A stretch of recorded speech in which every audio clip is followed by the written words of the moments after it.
time I might just disappear. Oh, hey, oh, this time I might just disappear.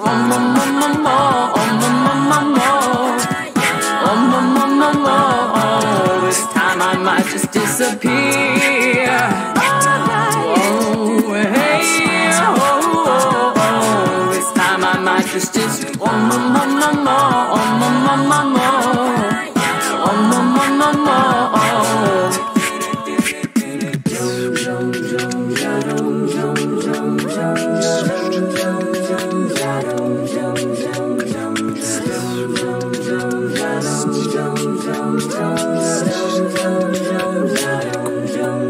Try and hear me, then I'm done. 'Cause I might just say this once. Seen this play out in my dream, it doesn't matter. Tired of giving up the ghost.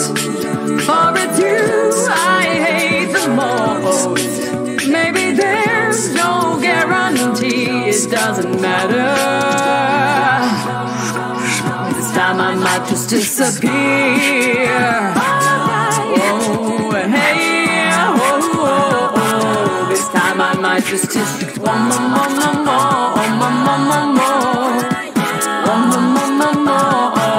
This time I might just disappear. Oh, hey, oh, this time I might just disappear.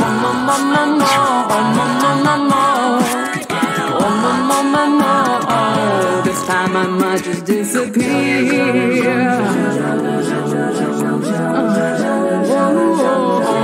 This time I might just disappear.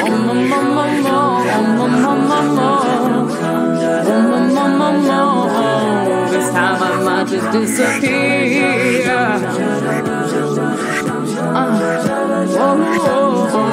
This time I might just disappear.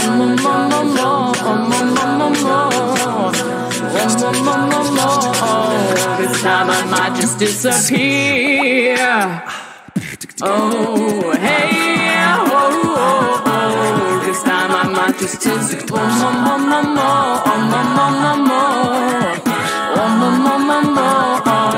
This time I might just disappear.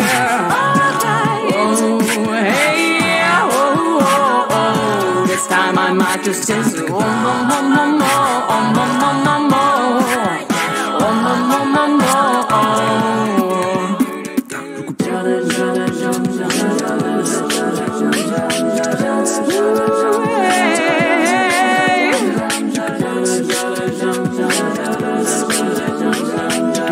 Think I'm gonna disappear.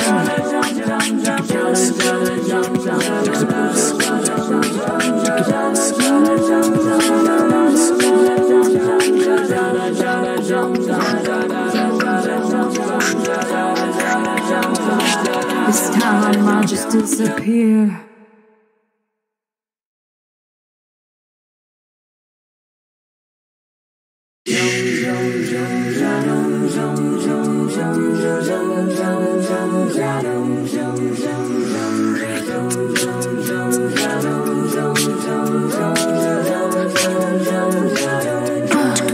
Cause the world might do me in.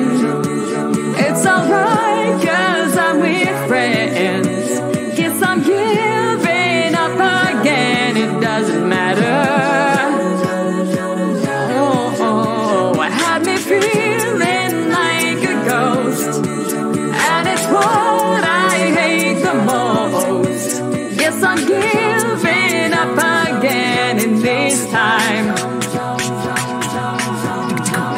I might just disappear. Oh, hey, oh, this time I might just disappear.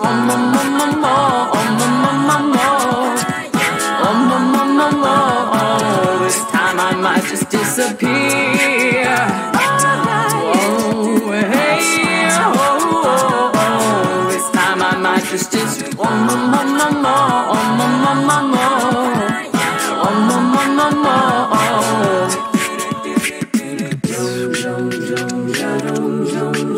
Oh,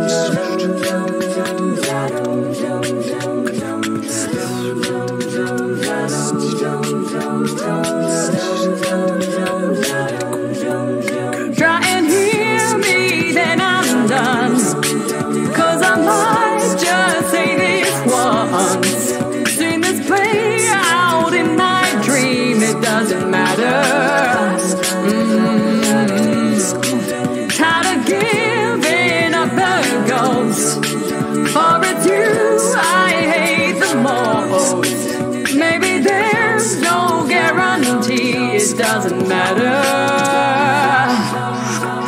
This time I might just disappear.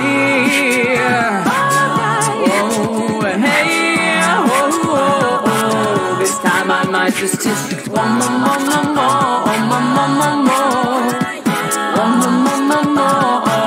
This time I might just disappear.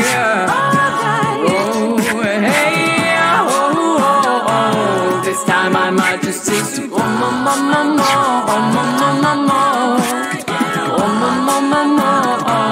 This time I might just disappear.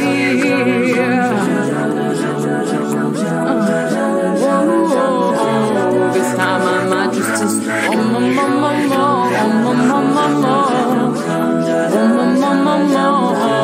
This time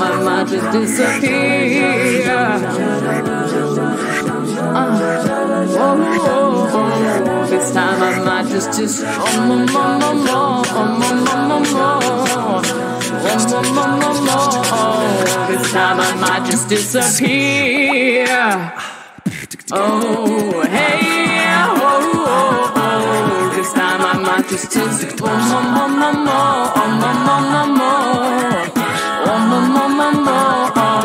This time I might just disappear. Oh, hey, oh, this time I might just disappear.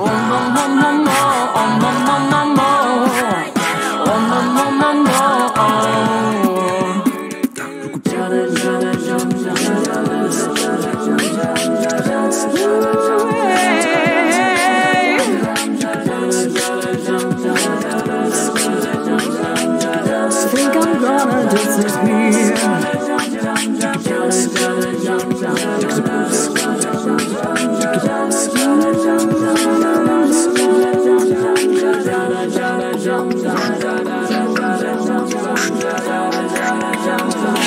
This time I'll just disappear.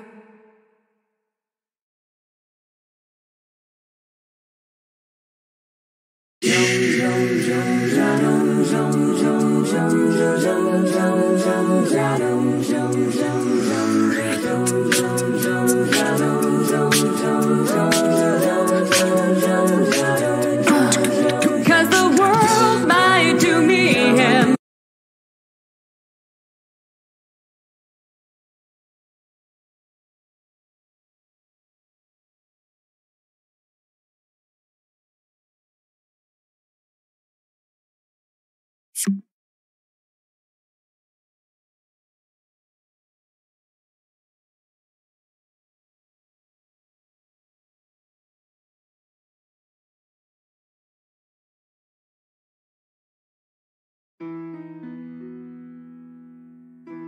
Remember those old SpongeBob episodes which some of us used to watch in 1999 from season 1? Well, recently, a secret episode has been discovered from that time period.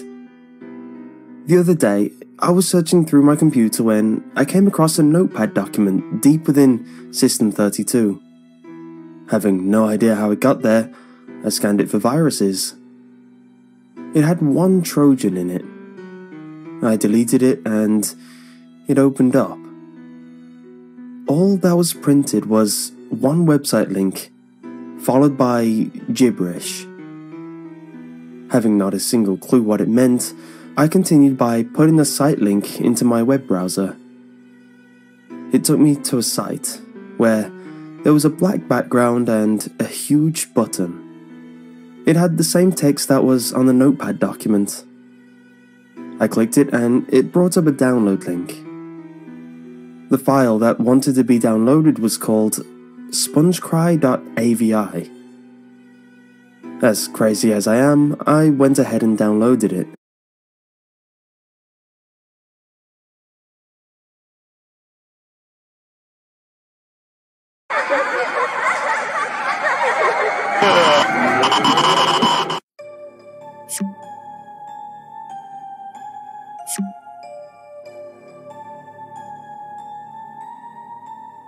Does anyone remember this kids show?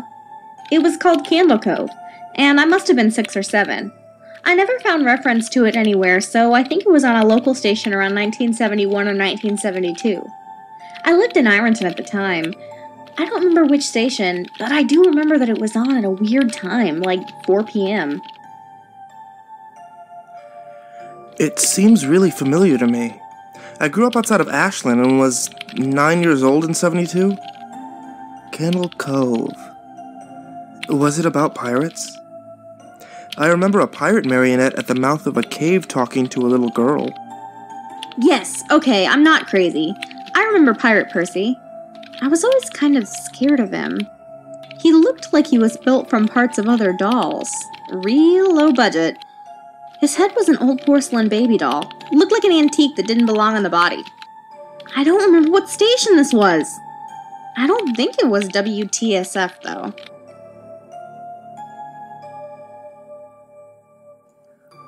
Sorry to resurrect this old thread, but I know exactly what show you mean, Sky Shale.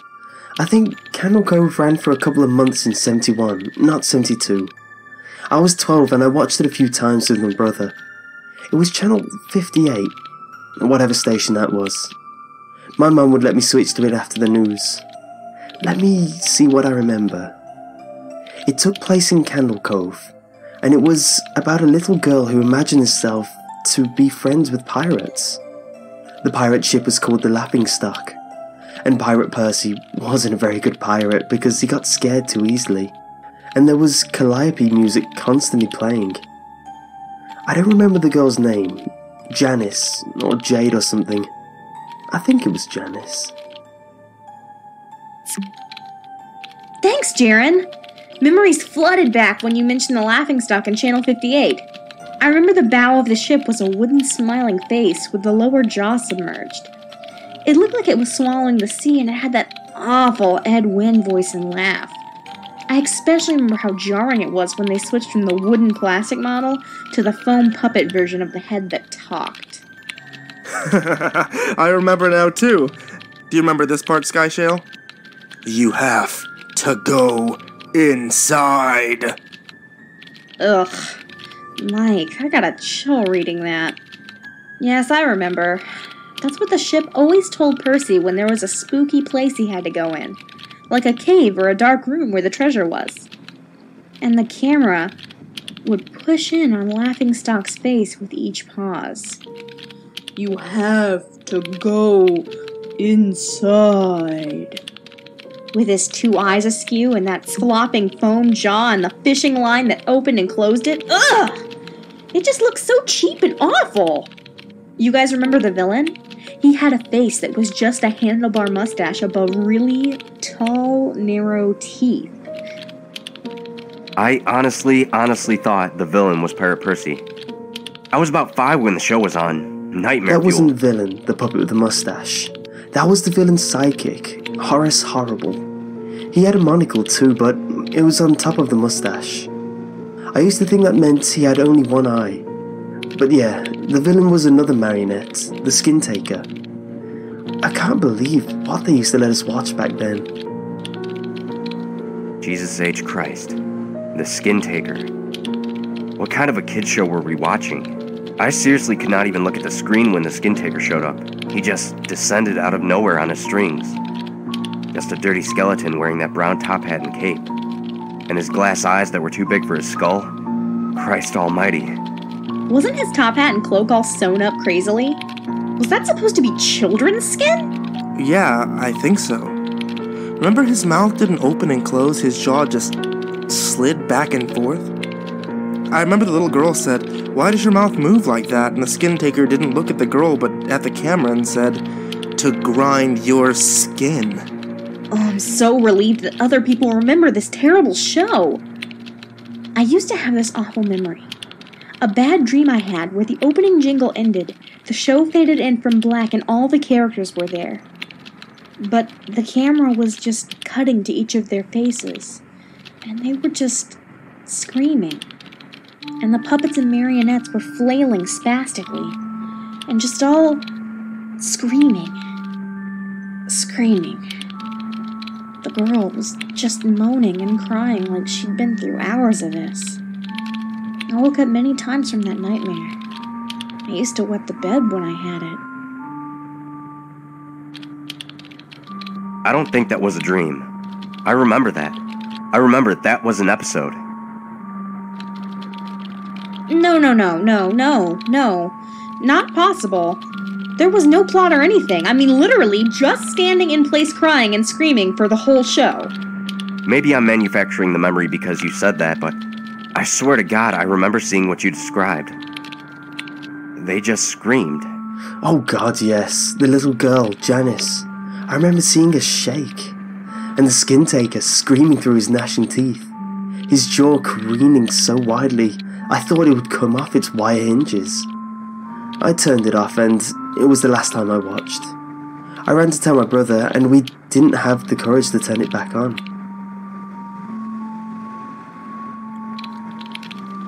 I visited my mom today at the nursing home. I asked her about when I was little in the early 70s, when I was 8 or 9, and if she remembered a kid's show, Candle Cove. She said she was surprised that I could remember that, and I asked why, and she said because I used to think that it was so strange that you said, "I'm going to watch Candle Cove now, Mom." And then you would tune the TV to static and just watch dead air for 30 minutes. You had a big imagination with your little pirate show.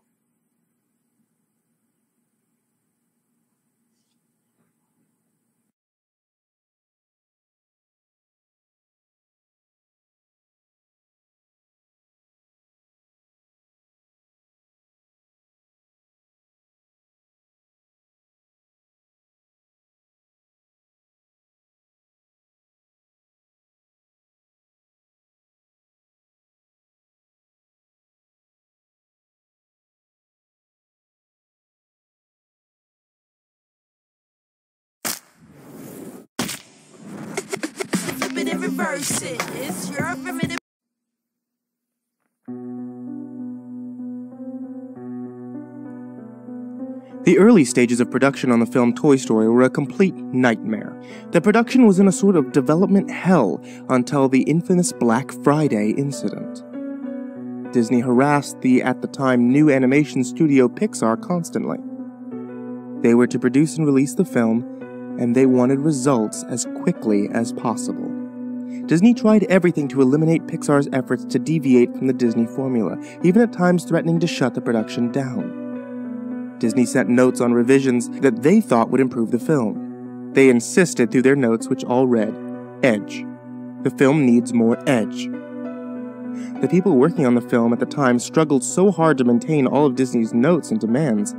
Once a week, they were required to fly across the country to the Disney offices to present them with progress. Every time, they were met with the same response. Edge. The film needs more edge. Pixar revised the film so hard to meet the deadline that it resulted in some rather interesting changes. In order to achieve edge, the film became quite a lot darker. Woody became a wildly unlikable character, much more angry and far less comedic than in the final film. Bo Peep's role in the story was far more prevalent, often flirtatious towards the male characters, and is the first to accuse Woody of pushing Buzz out the window. Buzz Lightyear was referred to at this point in production as Lunar Larry. He's highly reminiscent of an older superhero, talking in a deep voice and is even more deluded and ignorant of his surroundings. The other toys were relatively unchanged, save for minor aesthetic differences. Pixar employees worked literally 24/7 non-stop. Director John Lasseter joked on more than one occasion that he had the best parking spot at the office because his car hadn't moved for over 3 days. Some of the writers and storyboard artists began to suffer from chronic insomnia. A few writers reported seeing visions of Buzz and Woody taunting them on their lack of progress, chanting, "Edge. The film needs more edge." Many of the initial writers quit due to the stress that it was putting on their personal lives, much to the distress of the remaining crew. By November of 1992, there were 2 of the 5 writers left, and only 1 of the 3 storyboard artists. The remaining storyboard artist was named Ralph Thompson. He joined the Pixar team in the winter of 1987, working on short films such as Tin Toy and Knick Knack.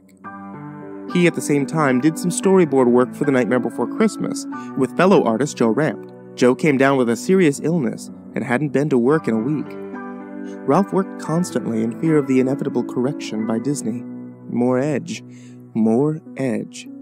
Each presentation meant another row of sleepless nights of rewriting and redrawing the same characters in the same bedroom over and over and over. It was maddening.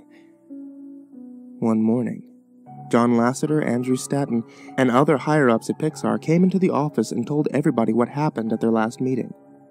Disney felt that things were not looking very good for the film and demanded that in less than a week, they see the complete film in story reels, with massive revision.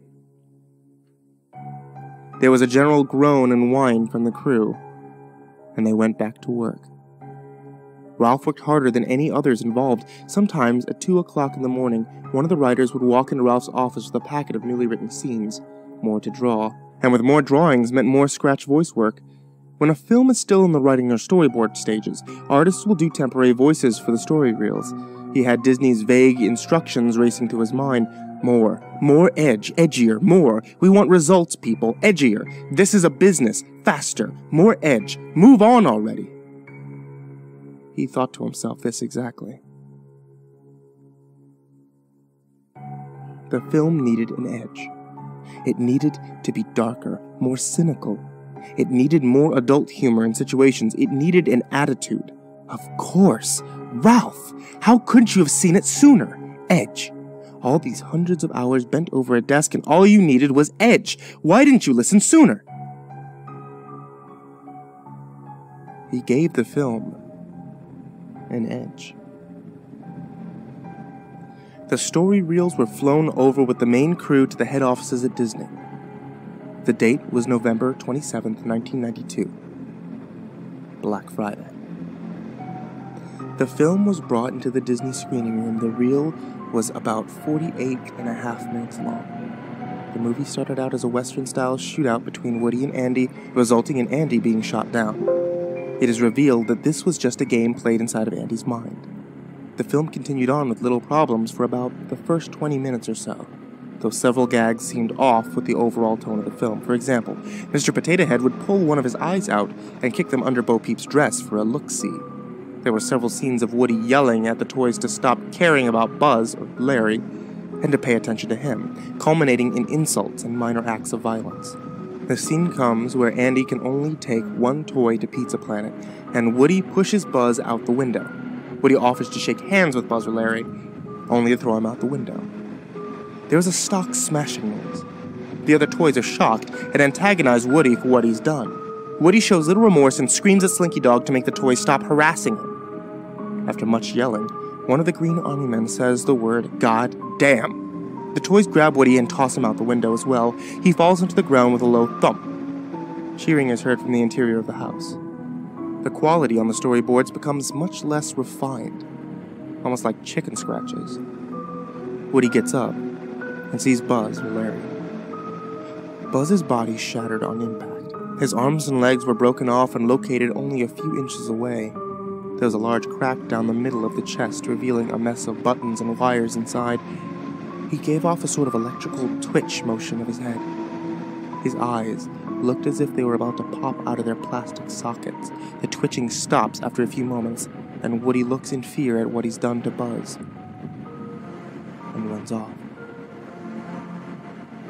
There's a jump cut to the scene where the two get stuck in a claw machine. The storyboard art is back to its normal level of quality. The machine is filled with sunglasses wearing pizzas, as opposed to the aliens in the final movie. Buzz is completely unharmed and intact. The scene is almost verbatim the final film. Sid, the antagonist in control of the Claw, is wearing a yellow shirt and is smoking 3 cigarettes at once. The Claw grabs Woody and Buzz, putting them in the clutches of Sid. There is another jump cut, once again returning to the chicken scratch style of artwork. The scene is inside of Sid's room. Woody looks around the room in fear. He tiptoes around the room and collapses after seeing one of Sid's mutant toys. The reel now shows unrelated test animations of the characters running. A few seconds of Buzz running in place, a few seconds of Woody running, and nearly a minute or two running together.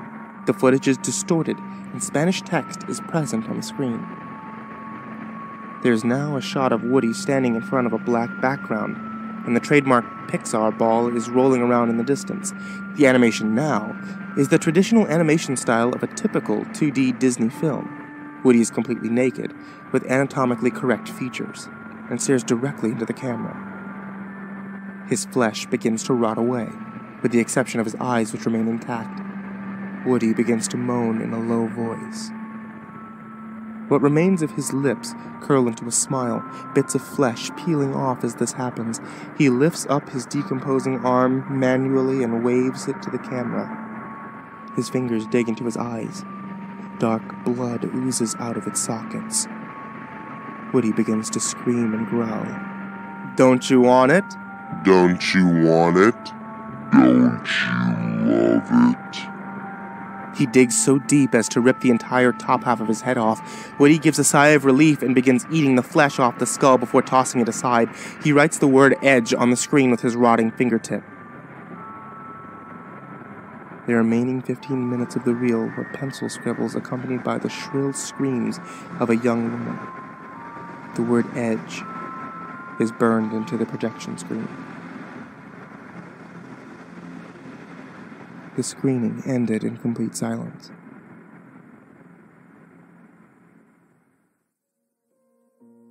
Chairman of Disney at the time, Jeffrey Katzenberg, walked out of the screening room, quietly telling his colleagues, "Notes." They were following all the notes we gave them. Upon returning to the Pixar offices, writer Pete Docter found the body of Ralph Thompson in an enormous pile of paper in his office. Further analysis found that the cause of death was a heart attack brought on by a lack of sleep and stress. The papers were all storyboards and animation cells of the final coherent scene of Woody. The word edge scrawled on the back of each one. After the Black Friday screening, Disney was far less involved with the film. Pixar was given the freedom to make the film their way. The film went on to be a huge success, both critically and financially. The Black Friday incident still remains very much a mystery.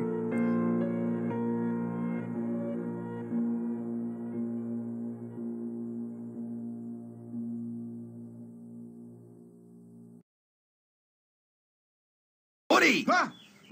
I'd just like to wish you luck. I know you'd do the same for me. Oh, yeah, well, yeah, there you go. Yeah. Whoa! Whoa!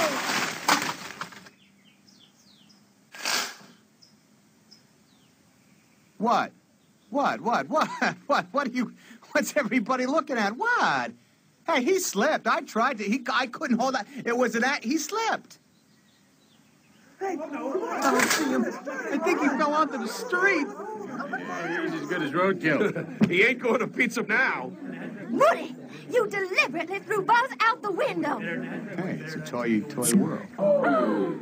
Cowboy, where is your honor, dirtbag? You are an absolute disgrace. You don't deserve to wear a 10-gallon hat on your pint-sized head. Men, search and rescue. I want a medevac team on the double. Hustle up. Move it. Hey, spuds for brains. What do you think you're doing? Off the bed. Hey, off the bed. You gonna make us, Woody? No, he is. Slinky! Get up here and do your job! Are you deaf? I said take care of them! I'm sorry, Woody, but I have to agree with them. I don't think what you did was right. What? Am I hearing correctly? You don't think I was right? Who said your job was to think, Spring Wiener? Well, I just thought that you... use this vast reserve of brain power to consider this for a moment. If it wasn't for me, Andy wouldn't pay any attention to you at all. In fact, my sketchy friend, you would have been hauled away to Goodwill a long time ago, so shut your mouth and get them off the bed. Do it. Now, Slink, or I'm throwing you off. You're gonna have to throw the two of us off. Make that 3. Count me in. No, Woody. You get your butt off the bed. Yeah, I don't believe this. Are you threatening me? Yeah. Get off the bed, ranch hand, and we're throwing you off. You and what army? Here he is, that dirtbag! Frag him! Move, move, move! Take no prisoners! Go for him! Go for the nose! Kill, kill, kill! 1, 2. Stop! Don't throw him off the bed. Yeah. Throw him out the window like he did to Bud.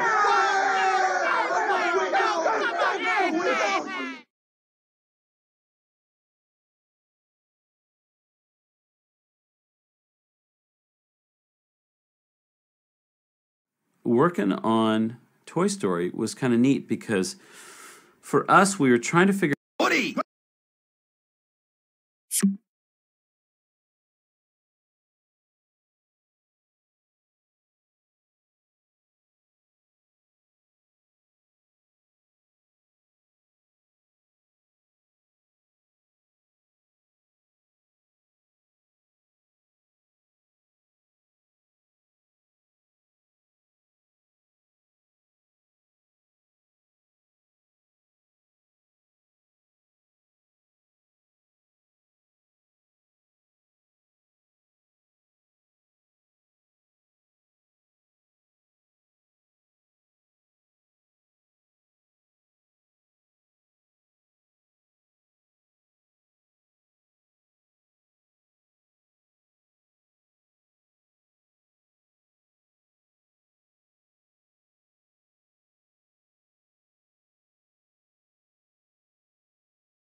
We hadn't always been here, but the neighbourhood has.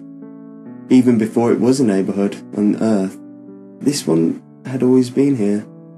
Here for those that would be lost on those cursed grounds.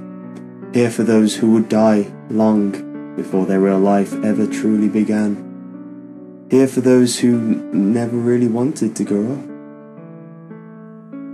We come from different times, and we come from different lives. But one thing remains true of us all. We lived on the earthly realm of the neighbourhood at some point in our lives, and died long before our time was supposed to come. We don't remember much of our lives in the cul-de-sac since the last member of our group joined us, and certainly we don't remember now when the next spirit comes. But here is what we do know. Rolf was the first to come here. Unlike most of us, he was born in far-off lands, and even in the afterlife hasn't lost touch of his old world upbringing. He lived in the neighbourhood before it was developed. The son of a shepherd, he and the rest of his family came to start a farm on the lands that would soon turn into the place we all eventually reside in. He died in 1903. While tending to the family's animals, the bull broke loose from its pen, and in Rolf's effort to stop the beast, he was trampled to death. That is why, even though he brought many of his family's livestock with him in spirit, he chose not to bring the cattle along. He continues to go about his farm business on a daily basis, but is more than happy to occasionally neglect them to play with the other children of the neighbourhood. Johnny was a lonely child. In fact, Rolf became his first human friend ever when he came to the cul-de-sac after his death.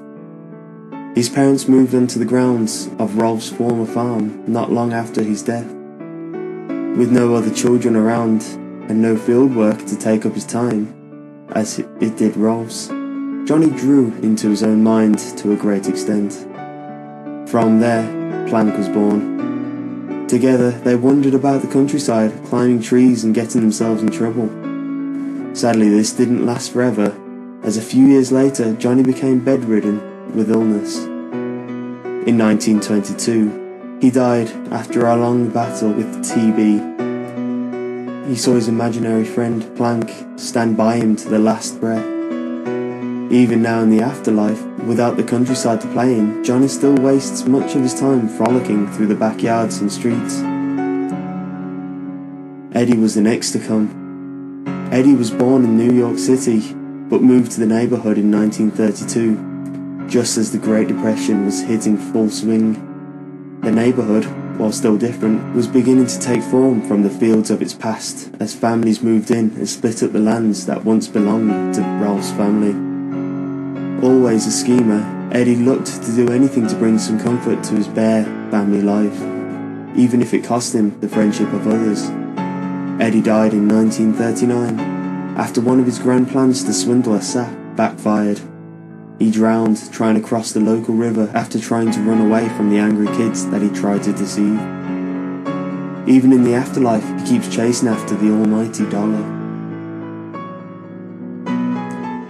Sarah and Ed came together not too long after that. By the late 40s, the cul-de-sac had already nearly taken its final form, as one of the pre-planned developments that became popular in the post-war era.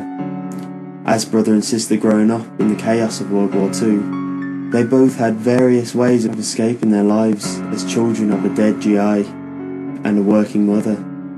Sarah became enraged and controlling as she sought to make sure that everyone around her knew that she was in charge, all in an attempt to copy off her view of the hustle and bustle of her often working mother.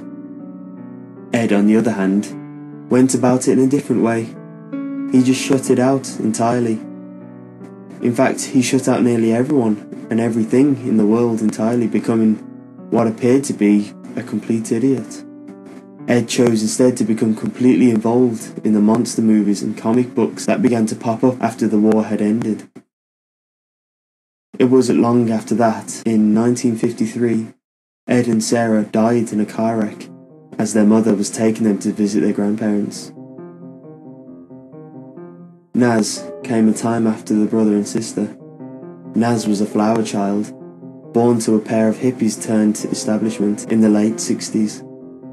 She was a naturally beautiful girl that had always had a way with boys and men alike. She lived on a whim and would often go about flirting and playing without any intentions. She died in possibly the most horrible way of any children in the neighborhood. In the summer of '79, a serial killer who had broken out of the local asylum had slipped into a house in the dead of the night and raped and killed her, along with her entire family. In the trauma of these events, she, in a way similar to Ed, shut out the world entirely and forgot of her parents and siblings, which is why in the afterlife, she doesn't ever receive demands from the non-existent parents, unlike many of the others. This gives her much more time to lounge around and party as she often does. It didn't take too long before Double D joined the rest of the neighborhood. He was the child of two highly controlling professionals in the age of greed that, despite their constant absence, dominated his life. As such, Ed became quite intellectual and a rather meek and shy figure. Always the curious type, he loved to experiment when given the time away from school and his constant chores from his parents.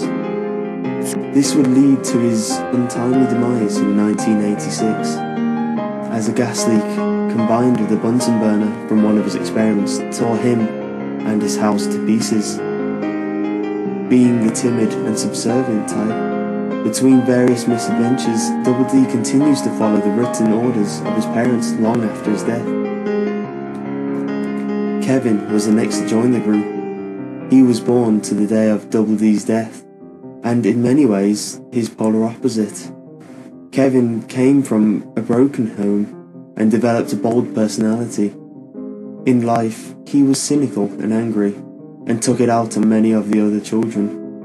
His abusive father would rarely pay him any attention in life, and would end up bringing about the end of it. In a drunken rage, his father beat him after Kevin attempted to stand up to him. He died on the way to the hospital in the winter of 1999. His father spent the rest of his life in prison. In afterlife, Kevin changed his perception to the opposite of what his life really was, with a distant father who would shower him in gifts. However, he continued to maintain his bullying even in death. Jimmy was the last to come to the cul-de-sac. He died in 2000, not long after moving into the house that Kevin's father had once lived.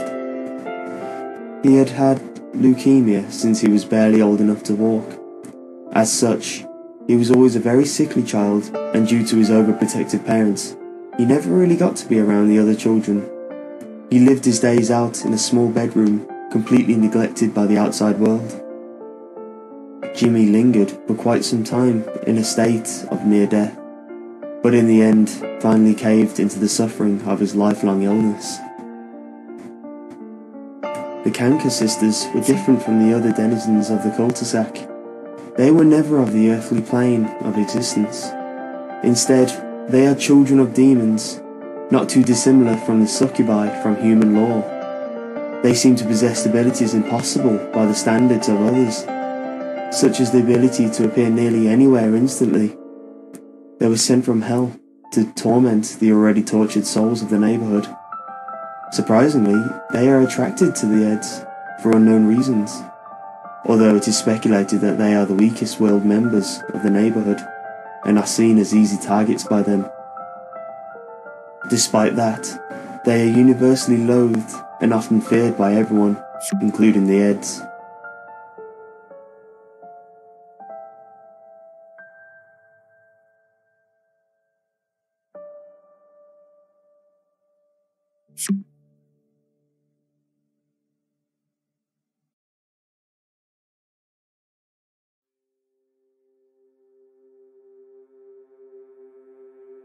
As you may know, the popular show Ed, Edd and Eddy has been running for a long time.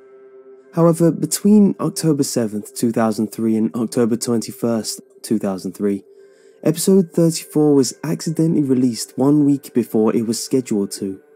It was also known to some around the office that the primary writer had been sick with the flu, and instead of going on to make episode 34, the show was supposed to replay episode 1. At 5 AM Eastern, people reported a very disturbing new episode premiering on Cartoon Network. Some children were unfortunate enough to see it.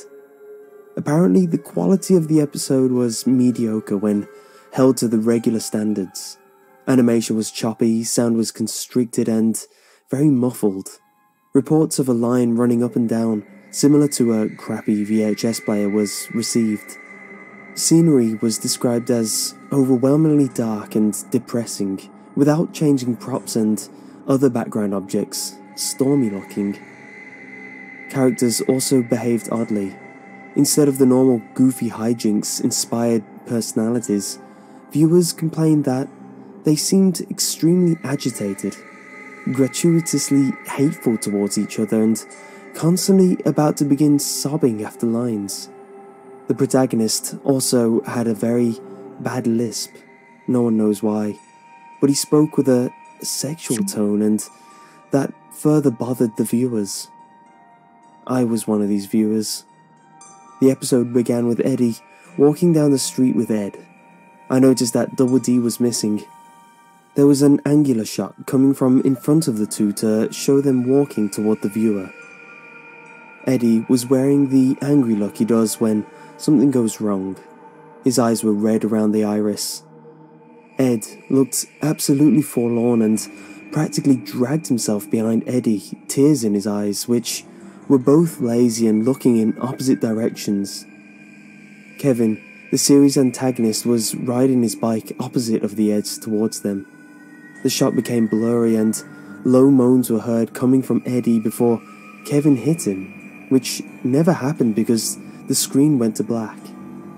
The screen then snapped back and Kevin was again headed toward Eddie. The view was so blurry this time. All I saw was a green blob head toward a yellow one. Again, a low moan, only this time it sounded like the microphone was broken and loud static came greatly overshadowing the moan. A claymation sequence of Double D sleeping in Eddie's bed came up. Honestly, it may have been the abruptness, but I jumped and shivered. Waking up and getting out of bed, he moved oddly around the circular room, the fast pitter-patter of footsteps being the only audio. The The step sounds were very clear as I was shown a bird's eye view of him scampering around the room. There were no visible doors. Double D began screeching, sounding like a fisher cat, as he moved wildly around the cell of a room, faster and faster until the screen began blurring again. The purple room's colour swallowing a now orange blur. An extreme close-up of Eddie's front door sat in absolute silence for a maddeningly long time, at least 2 minutes of dead silence and a door. Next, we see Jimmy and Sarah at a doctor of some sort, probably oral. Jimmy, obstructed in view by a hanging lamp, is crying loudly with Sarah trying to comfort him in an unusually warm fashion. "It hurts, Sarah, it hurts!" Suddenly, the door of the room smashed open by a new character, a dentist. His face wasn't shown because he was tall enough to be out of the shot. Sarah was escorted out of the room. Jimmy was shown. His headgear was mangled, the front bent upwards, stretching his lip very high, tearing proportions. The front of his gums were trickling blood, and teeth were missing. The disturbing part was that he had lost both his arms and legs beforehand, and sat paraplegic. I almost cried as I came to the conclusion that the others had beaten him up and bent his headgear. The camera stayed on his mangled face for a few seconds, still as a picture, silent as ever. Commercials came on. We were instantly assaulted with a very hairy Rolf in his darkened shed, fisting the cow repeatedly. The visual loops and gets blurry again as the scene pans out. Naz is reading a magazine on a couch. The quality is now perfect. Eddie is now alone without Ed. The quality declines worse than before and he is still walking. The sun now lightening the mood somewhat as he smiles and begins running. The door is shown again and we see through Eddie's eyes as he reaches out and opens it. His house is nice and bright, but a very badly played violin is blaring. The only audio in this scene as he makes his way through the house. Eddie opens the door to his room. Johnny is shown under Nas's couch cushion as he crawls out on all fours in a comedic way and pops up behind her, still oblivious. I laughed because someone forgot to draw his eyes and I thought of a mole. Suddenly, I stopped laughing as he started swallowing her head, still in a cartoonish fashion, of course. But this was different. He and she stayed like this until she started kicking and struggling. Johnny held her like this until she went limp. A zoom in on his face revealed extremely small human eyes. Double D was laying on Eddie's floor, no longer in claymation. The camera showed Eddie's house for the remainder of the episode, about 3 minutes, and the next program began on the spot.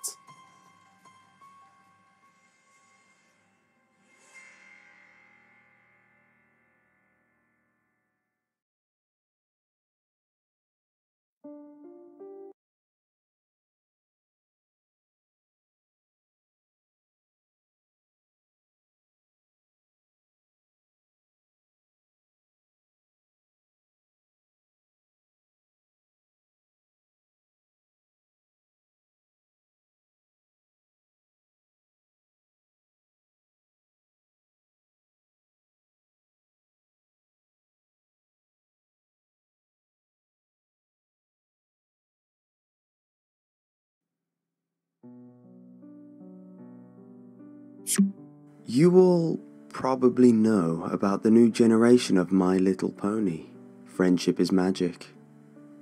It has, for one reason or another, became an overnight sensation. Whether or not you like the show yourself, you have to admit that its success is impressive. However, it raises a question. Lauren Faust has worked on other popular shows and has been working on her own line of toys, the Galaxy Girls. How did she wind up creating the remake of some 80s toy commercial instead of working on her own show ideas? It could be that she's just nostalgic about her child My Little Pony toys or something. But even then, what artist wouldn't rather work on their own ideas? I read this news story a few years ago. It was about 6 girls who all went to the same school and died on the same day, November 7th, 2004. A friend of mine from NC sent me a news article from the small local paper. I forgot about it until I was watching a few episodes of My Little Pony and realised the main characters were surprisingly similar to the girls who died. I decided to look for that article again. The paper had either gotten shut down or I had misremembered the name, so I tried tracking down my old World of Warcraft buddy and asked him for the article. Turned out he happened to have the file saved on his computer. And I was right. There's a definite connection here. The first girl, Samantha Gales, was obviously the inspiration for Fluttershy. A shy, introverted girl. What her classmates didn't know was that she was constantly abused at home by her mother and stepfather. Her mother conceived her at the age of 15, and she blamed poor Samantha for ruining her life. This made Samantha self-conscious. When her stepfather moved in, this made the neglect worsen. Her stepfather never liked having to take care of Samantha when her mother was away, so he would lock her in the basement and leave her, sometimes for the whole day. Her mother tolerated this and, as she grew, would hit Samantha for talking out of turn. When her half-sister was born, the abuse became considerably worse. She would be starved, forced to sleep outside, and sometimes beaten outright. Because she dressed in shabby clothes and had low self-esteem, she was often picked on by other kids at school. Her only friends were animals that she would rescue, which her family would make her get rid of. She committed suicide by overdosing on Valium. The second, named Janice Walters, was always one of the popular girls. She was rich, smart, beautiful, and seemed to live the charmed life. However, her parents argued constantly and were really only together for appearances. She was held up to a high standard, which made her a perfectionist. She wanted to be a designer and live in Paris, but her parents wanted her to remain in Carolina and marry a proper man, one of good breeding and high income. For the most part, her parents ignored her. Her parents' only concern was appearing rich and of high social standing, but in reality, her mother married her father because of money, and because he had accumulated so much debt, they were losing money fast. This is what got her interested in fashion initially, since she started making her own fashionable clothes to maintain the appearance of wealth. She died in a car crash when her mother and father got into another argument over money while he was driving. Her neck was snapped on impact and she died instantly. She was clearly the inspiration for Rarity. Then there was Alexandra Matthews. Alex was a competitive girl. She always sought to be the best, especially at sports. track in particular. Her father always wanted a boy, and since her mother was declared incapable of having another child, he decided to raise her as if she was his son. In the end, though, she loved her mother and father, and was more than happy to play sports with her father. She excelled at them, even. This made her popular, and by the time she was in high school, she was being sought out by athletic scouts from colleges all over the country. This made her try even harder.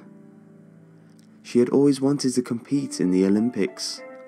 However, when she was 15, her mother, who had been told she could never have another child, had a son. After that, her parents didn't pay very much attention to her, which made her more determined to succeed. She ended up pushing herself so hard at track, she neglected her friends, her grades, and even her personal health. At one point, she became so desperate, she started taking steroids. What her and her family didn't know was that she had a mild heart condition that the steroids worsened. She was pushing herself so hard physically as well. She ended up collapsing during a match due to a heart complication. She died in hospital a few days later. In the show, Rainbow Dash seems the most similar.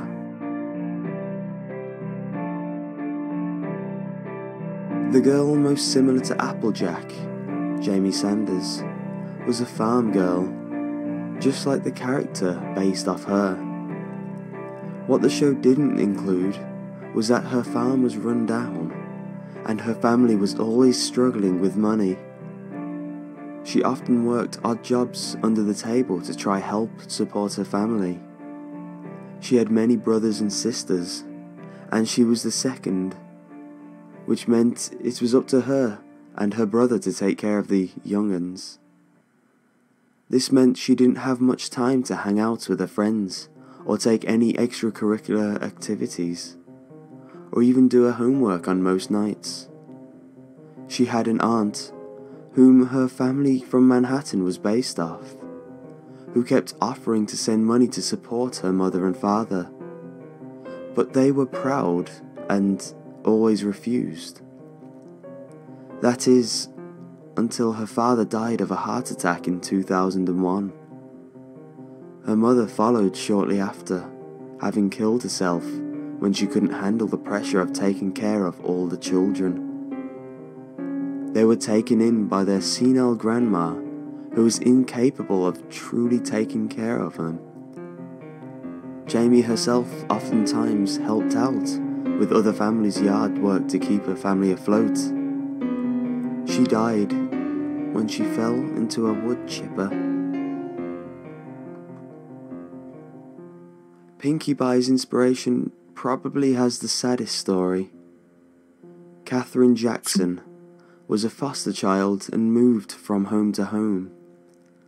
Her birth father killed her mother and himself in a fit of rage when she was 5, and she could never quite settle into a good home. Some of the foster families who would take her in were merely interested in the financial support adopting a child would bring in, and would refuse to feed her or clothe her. Even when she was in a nice home with a good family, the old memories still haunted her, breaking her fragile sanity into a million pieces. She would have nightmares of her mother screaming and bleeding, and her father screaming for her, claiming to be after her next. By the time she was in high school, she completely snapped. She started to hallucinate and act out in class. Many of the other kids, and even teachers, assumed she was merely hyperactive and was trying to be funny. She would oftentimes paint and draw and write about fascinating things, and dressed in over-the-top clothing. all the while her condition was getting worse and worse, the voices and images becoming more realistic and more demanding. She died when she jumped off a building, one of the voices having told her she could fly. What makes the last fact even more chilling is that Lauren originally designed Pinkie Pie to be a Pegasus, as seen in her early development sketches. The last, Twilight Sparkle's inspiration was an A student by the name of Cynthia Little. She was held up to a high standard from a young age. Her older brother was always getting awards for her academic and athletic achievement, and she was held up to the same high standard. She ended up neglecting other facets of her life in order to make sure she got the best grades. For a while, this worked. Her parents were proud of her accomplishments and bragged to their friends about having not one genius child, but two. That is, until a local private academy for the gifted started to become interested in her, among several other advanced students. She knew that this would be the best opportunity she could have to prove herself as the perfect child. But the pressure was high. She knew there were limited spots for new students, and she knew there would be a test and an essay required to get in. So she became a little desperate.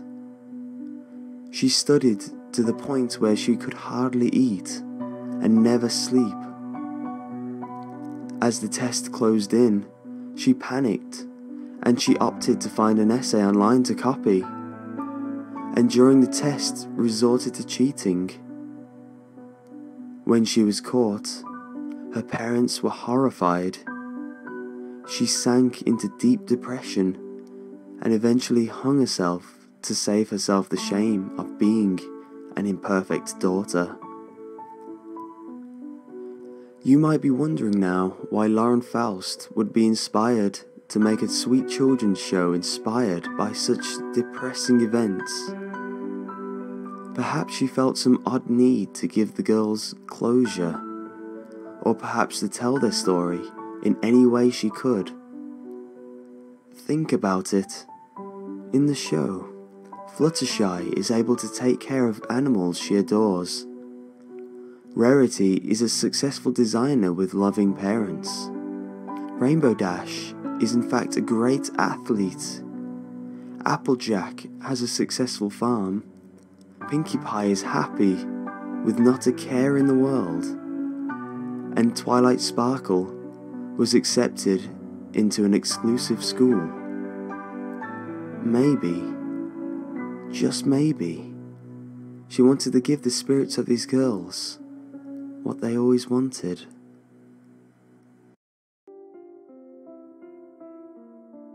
I bet you've heard about the TV show SpongeBob SquarePants. You know, the show about the talking sponge, SpongeBob, who goes on adventures with his dumb starfish friend named Patrick, and the always unlucky Squidward. There's Mr. Krabs, the money grabber, and the scientist/karate master squirrel named Sandy.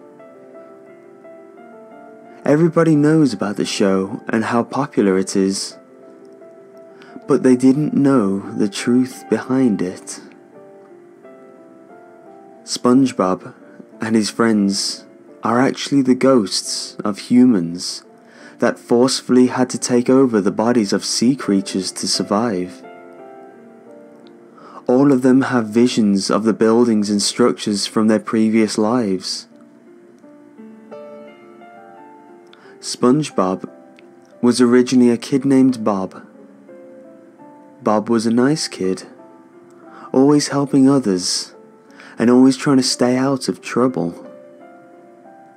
But often, he did get in trouble, taking the rap for what other kids did, and often accidentally tripping someone when trying to help them. One day, when Bob was 14, He was riding his bike. He accidentally went down a steep hill and fell off, putting him in a coma. After 2 weeks, he eventually died and had a proper funeral. In his sea creature counterpart, he is still very nice and still gets in trouble. Patrick, in his past life, was named John. John was a couple years older than Bob, and they were actually very close friends.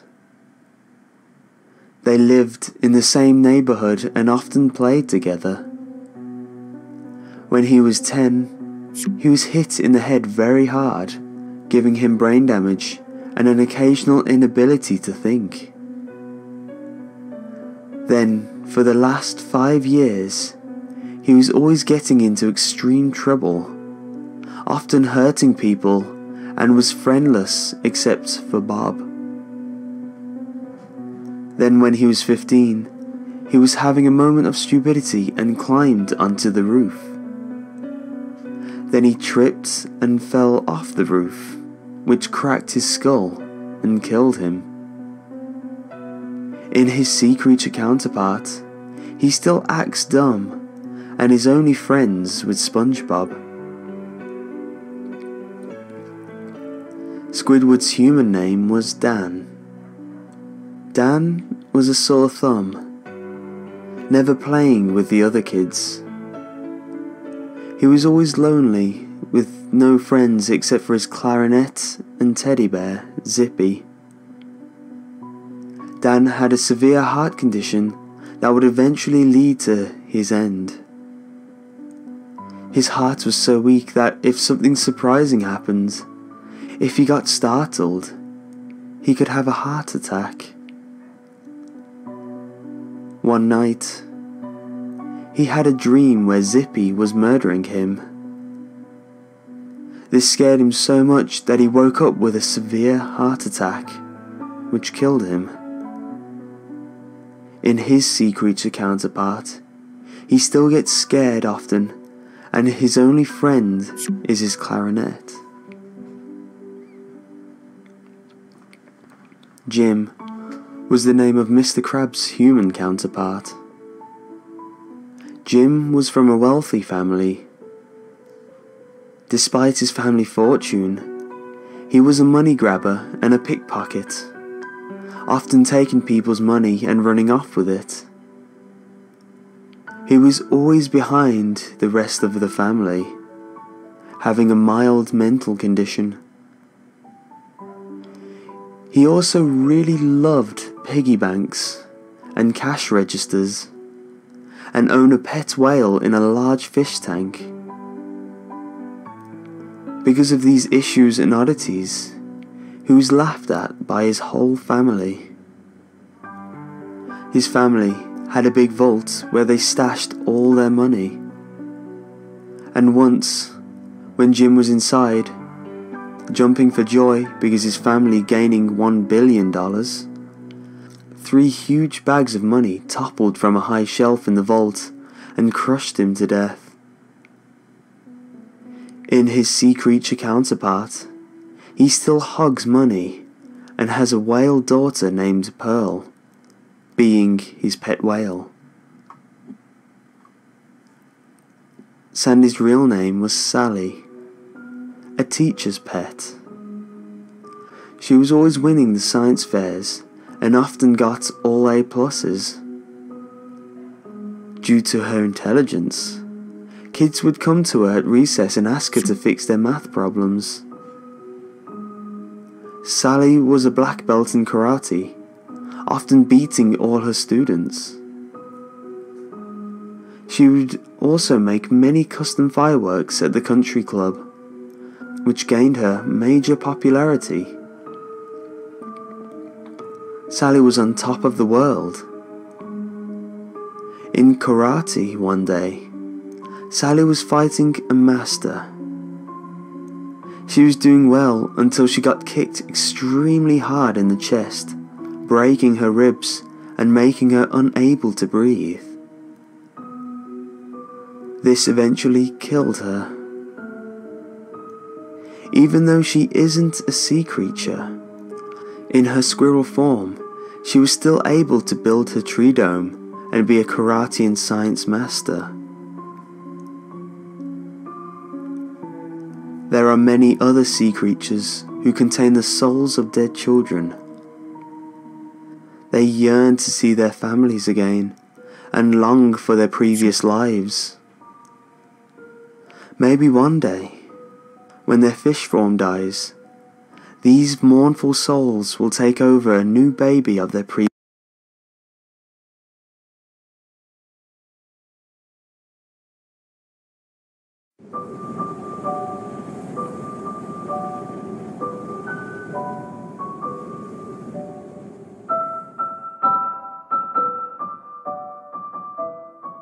My immediate family always hosted Christmas when I was younger. At the time, we lived on the upper level of a two-family house. My parents owned the house and rented the bottom floor out to multiple tenants throughout the years. Christmas time of 2012, a new tenant had just moved in downstairs. He was a quiet-seeming 30-something-year-old male, and quiet was the kind of tenant my parents were looking for. Unfortunately, a few days into him moving in downstairs, there would be a lot of noises at off hours of the night. Like, for example, the front door would open and shut numerous times throughout the night, and sometimes there would be loud talking, in some instances yelling. My dad went downstairs one night to see what the commotion was, and to ask him to keep the noise down. That was the start of my dad's suspicions about that guy downstairs. Fast forward to Christmas Eve night. We had the whole family over, dining room table stretched out with all 20 seats taken. My Uncle Jake is a heavy smoker, so he goes outside to smoke several times throughout the night. After our main course, Uncle Jake went outside for yet another smoke. He mistakenly left his phone on the table, however, and when it rang a few times after he went outside, my dad ordered me to go run his phone to him outside. So I grabbed his flip phone and ran it down the stairs. However, before I went out the front door, I stopped and noticed the back door was open. See, when you walk into the house, there's a little hallway with 3 doors. One door which led to the downstairs apartment, the front door, and then a hallway that stretched to the back door. The back door was open, so I figured my uncle went out back. The phone was still ringing, so I hurried to the backyard to find my uncle, but he didn't seem to be back there. Just when I was about to give up, I heard someone in the shed, and the shed door was open. I called for my uncle, and someone came out of the shed. It was too dark to see him, but I was pretty sure it was my uncle.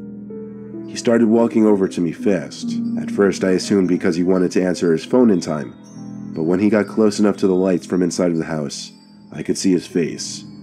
It wasn't my uncle, but rather the tenant from downstairs. For some reason, the way he was approaching me I found intimidating, so I turned and ran for the door.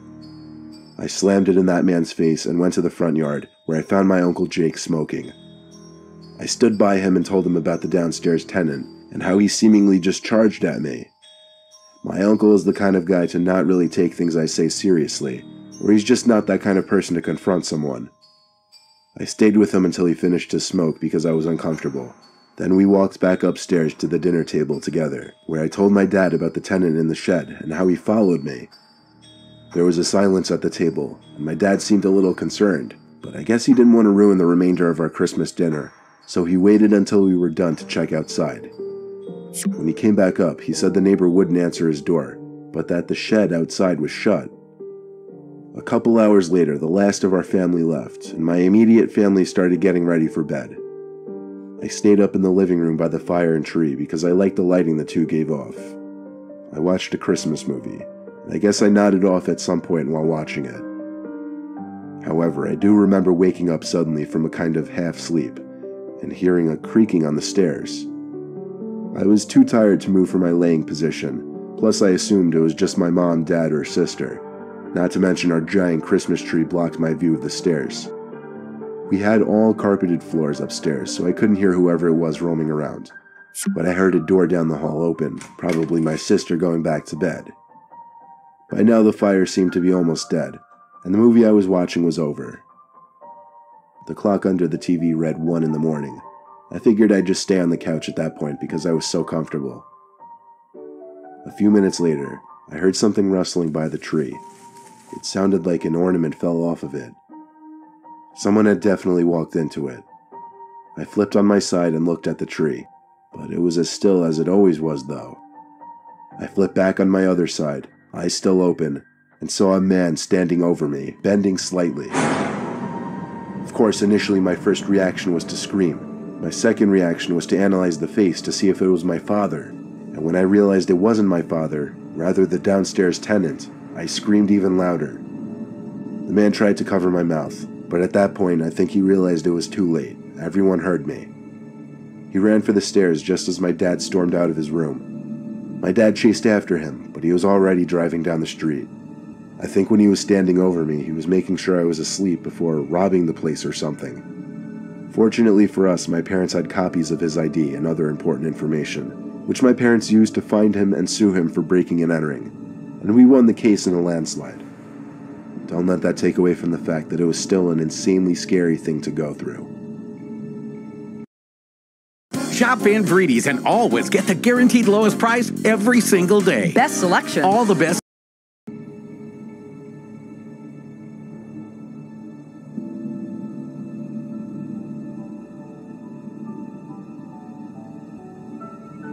It was Christmas Eve of 2015. I had recently gotten a new job as a psychiatric nurse, but I had to start with the overnight shifts, and that included Christmas Eve night, which was a Thursday. Well, technically it was a Friday by the time I arrived to work. But anyway, most of my shifts are slow and boring, with a lot of sitting around a computer for most of the night, since most of the patients are asleep during the hours that I was there. Occasionally I'd have to check on patients and observe their behavior, or deal with patients who would become restless in the middle of the night. Dealing with so many people with mental disabilities at once was a lot to take in at first, but the Christmas decorations scattered throughout the building brought a little extra cheer to the place. At night, the main lights in the hallways go out and a dim set of lights turn on. These dim lights mixed with the Christmas lights that had been hung up all over the place created a more relaxed, comfortable setting. There was one particular patient who had been creeping me out. Her name was Abatha. She was an old, sickly lady with severe schizophrenia.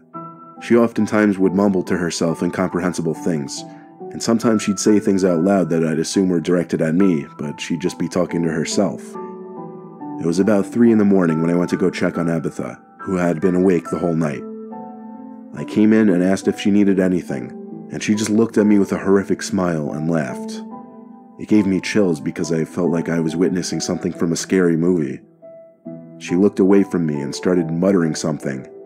I didn't understand most of it, but the words that did pop out to me were, "Check the bathroom." I asked her to repeat herself, but she didn't acknowledge me. She just turned to her side and rested her head on the pillow.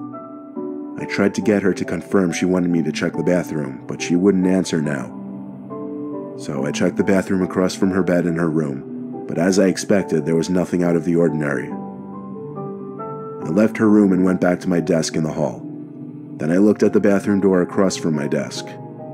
My curiosity got the better of me, so I went into the bathroom, but the lights wouldn't turn on.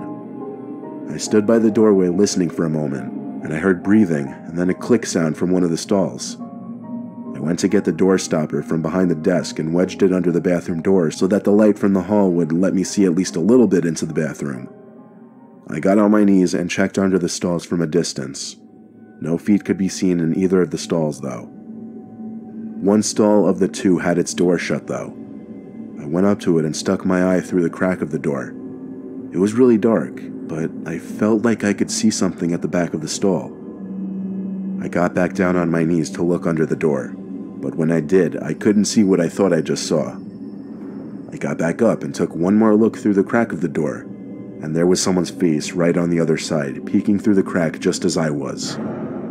I almost fell to the floor in fright, but managed to run to the door and slam it shut.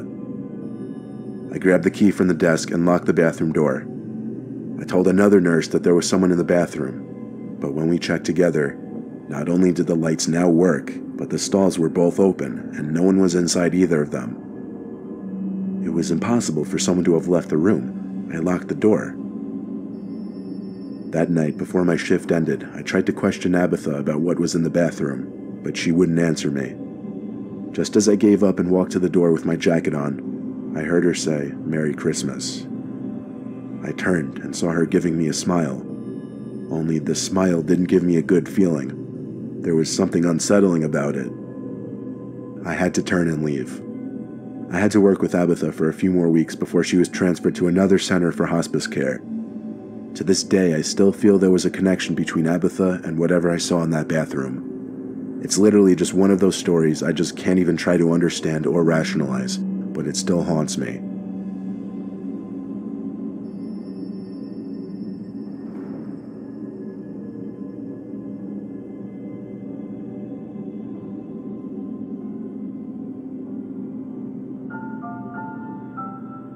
Last year for Christmas, I wanted to do something new with my girlfriend. We just got a new apartment together last year and still live in it to this day. It was our first Christmas in the apartment, however, and neither of us had ever cut down our own tree. So I came up with the idea to go cut down our own tree. Luckily, we live in New Hampshire, so spruce trees happen to grow in our state. My girlfriend Tristan and I took a short road trip on a snowy evening to a forest full of spruce trees. I chose to go while it was snowing because I felt it made the whole experience more Christmassy. I pulled my pickup truck up into what appeared to be a small opening on the side of the road. It was hard to tell given that there was snow on the ground. I heard gravel crunching under the tires as I pulled off the road. It was a perfect place to leave the truck while Tristan and I went to find a tree. We were in a very hilly part of the state, so we had to do a lot of uphill walking. Unfortunately, my girlfriend was complaining a lot. She didn't seem to find our little field trip to be as fun of an idea as I did. We pressed on uphill through the snow, searching for a small enough spruce tree that could fit in our living room. Most of the trees we were finding were too big. Eventually we found that perfect one though, just the right size. I gave the tree one good pat and shake before I lifted the axe I was carrying into the air and began chopping away at the trunk. The trunk was relatively skinny, so after a bunch of good hits, the tree toppled over with one good kick. Of course, I wouldn't be carrying it alone, and I'd prefer not to drag it all the way down the hill through the snow, so I asked Tristan to grab the top end while I grabbed the trunk. Then she suddenly complained that she didn't have gloves. There was an extra pair in the car. I didn't realize she didn't bring them, though. I threw her the keys and told her to hurry back to the trunk and get the gloves. She ran off back down the hill, and I was left alone standing in the middle of the woods, next to the freshly cut tree. Tristan was taking a while, so I sat down on the trunk of the tree and observed my surroundings. Pine trees as far as the eyes can see, which wasn't too far anymore considering it was just about dark now. I turned on the flashlight I brought with me to make it easier for Tristan to find me again. Other than the sound of the wind and tiny snowflakes hitting the ground, it was completely silent. It was actually a little creepy sitting out there all alone. Finally, I heard the sound of boots walking in the snow nearby. I called out in a loud yell Tristan's name and waved my flashlight in that direction. The footsteps stopped, however, and there wasn't a response. I thought she must have been trying to sneak up on me, so I figured I'd turn the tables on her. I placed the flashlight on the stump, aimed it out into the woods, and did the best I could to quietly go hide behind a tree to wait for her to come out. I knelt down behind a big pine tree and heard the footsteps coming closer. Finally, someone came running into the light of the flashlight, and I mean like full-on charging out. But it wasn't my girlfriend. It was some random guy in a coat with a hood covering his head. He stopped and looked down at the flashlight, grabbed it, then turned it off. And now that it was dark again, I could barely see him. Based on the way he charged up to the flashlight like that, I couldn't imagine he meant well. I took one big breath before I started sprinting down the hill back to the car. It made so much noise that I knew he had to have heard it, but I didn't want to turn around and look. When I got about halfway down the hill, I started hearing screams. They were the screams of Tristan shouting out my name in what sounded like a panic. When I got to the bottom of the hill, I started to hear the truck's horn honking. I made it to the truck and jumped into the driver's seat. Tristan was sitting in the car waiting. She screamed at me to drive, but I didn't need to hear it from her to know to do that. As I drove the truck out of that little clearing, we both looked back and saw a man standing where my truck was not even 5 seconds ago, watching us drive away. It was a long drive home, but by the time we got back to our town, we stopped at a Home Depot and picked up a tree there. Never again will we attempt to cut down our own tree.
I want to start off by saying if you want an answer at the end, prepare to be disappointed.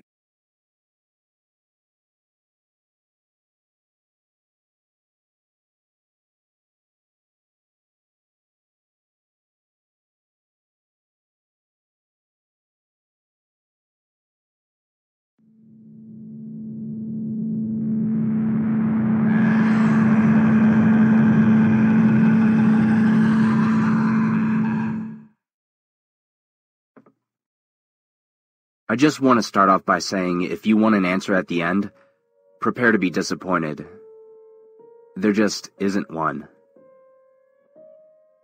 You see, I was an intern at Nickelodeon Studios for a year in 2005 for my degree in animation. It wasn't paid, of course, most internships aren't, but it did have some perks beyond education.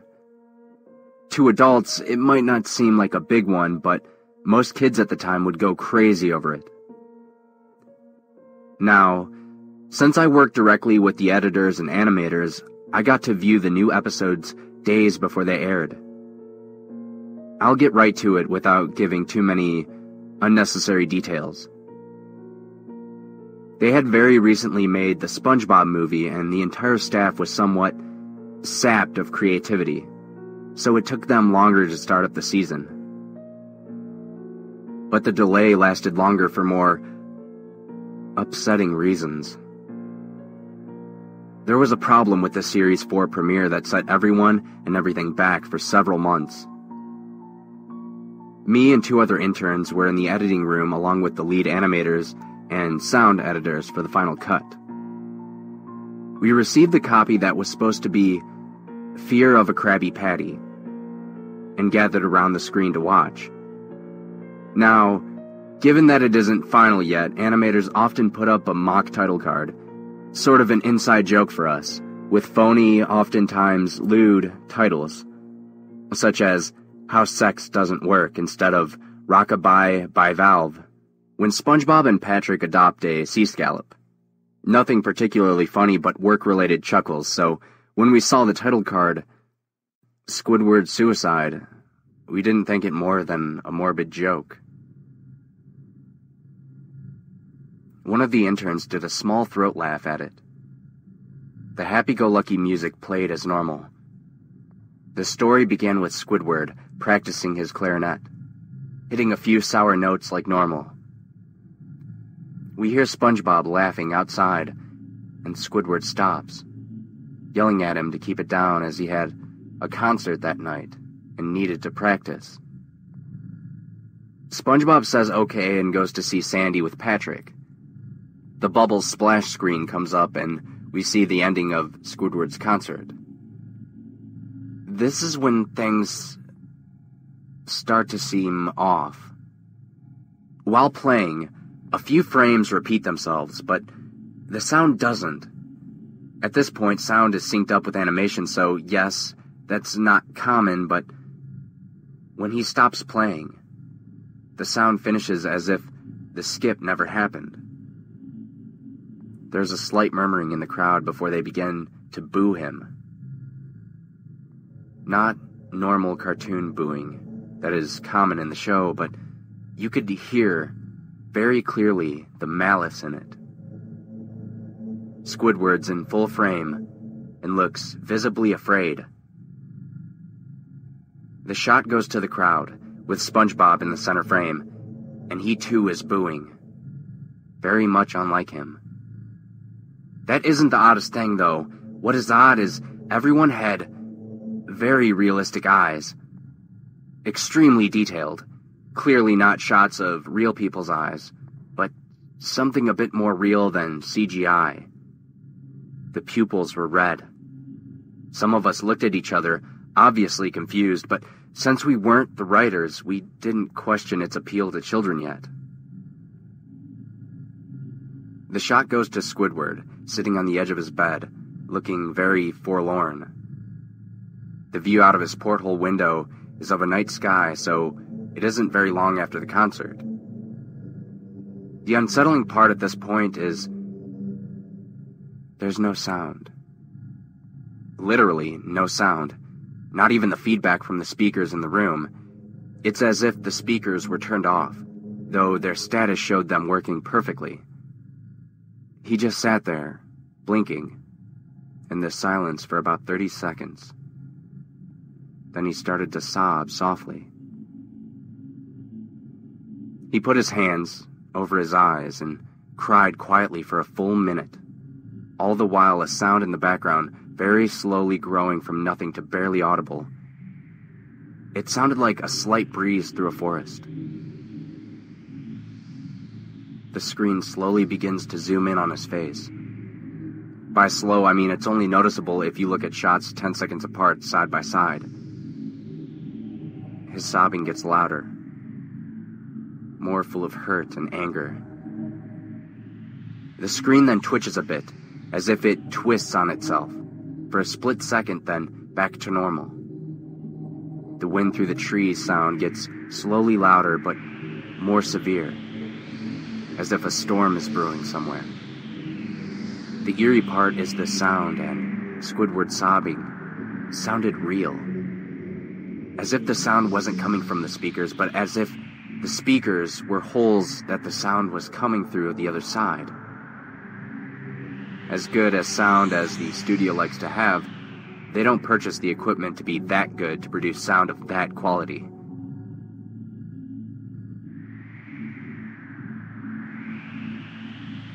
Below the sound of the wind and the sobbing, very faint, something sounded like laughter. It came at odd intervals and never lasted more than a second, so you had a hard time pinning it. We watched this episode twice, so pardon me if things sound too specific, but I've had time to think about them. After 30 seconds of this, the screen blurred and twitched violently and something flashed over the screen, as if a single frame was replaced. The lead animation editor paused and rewound frame by frame.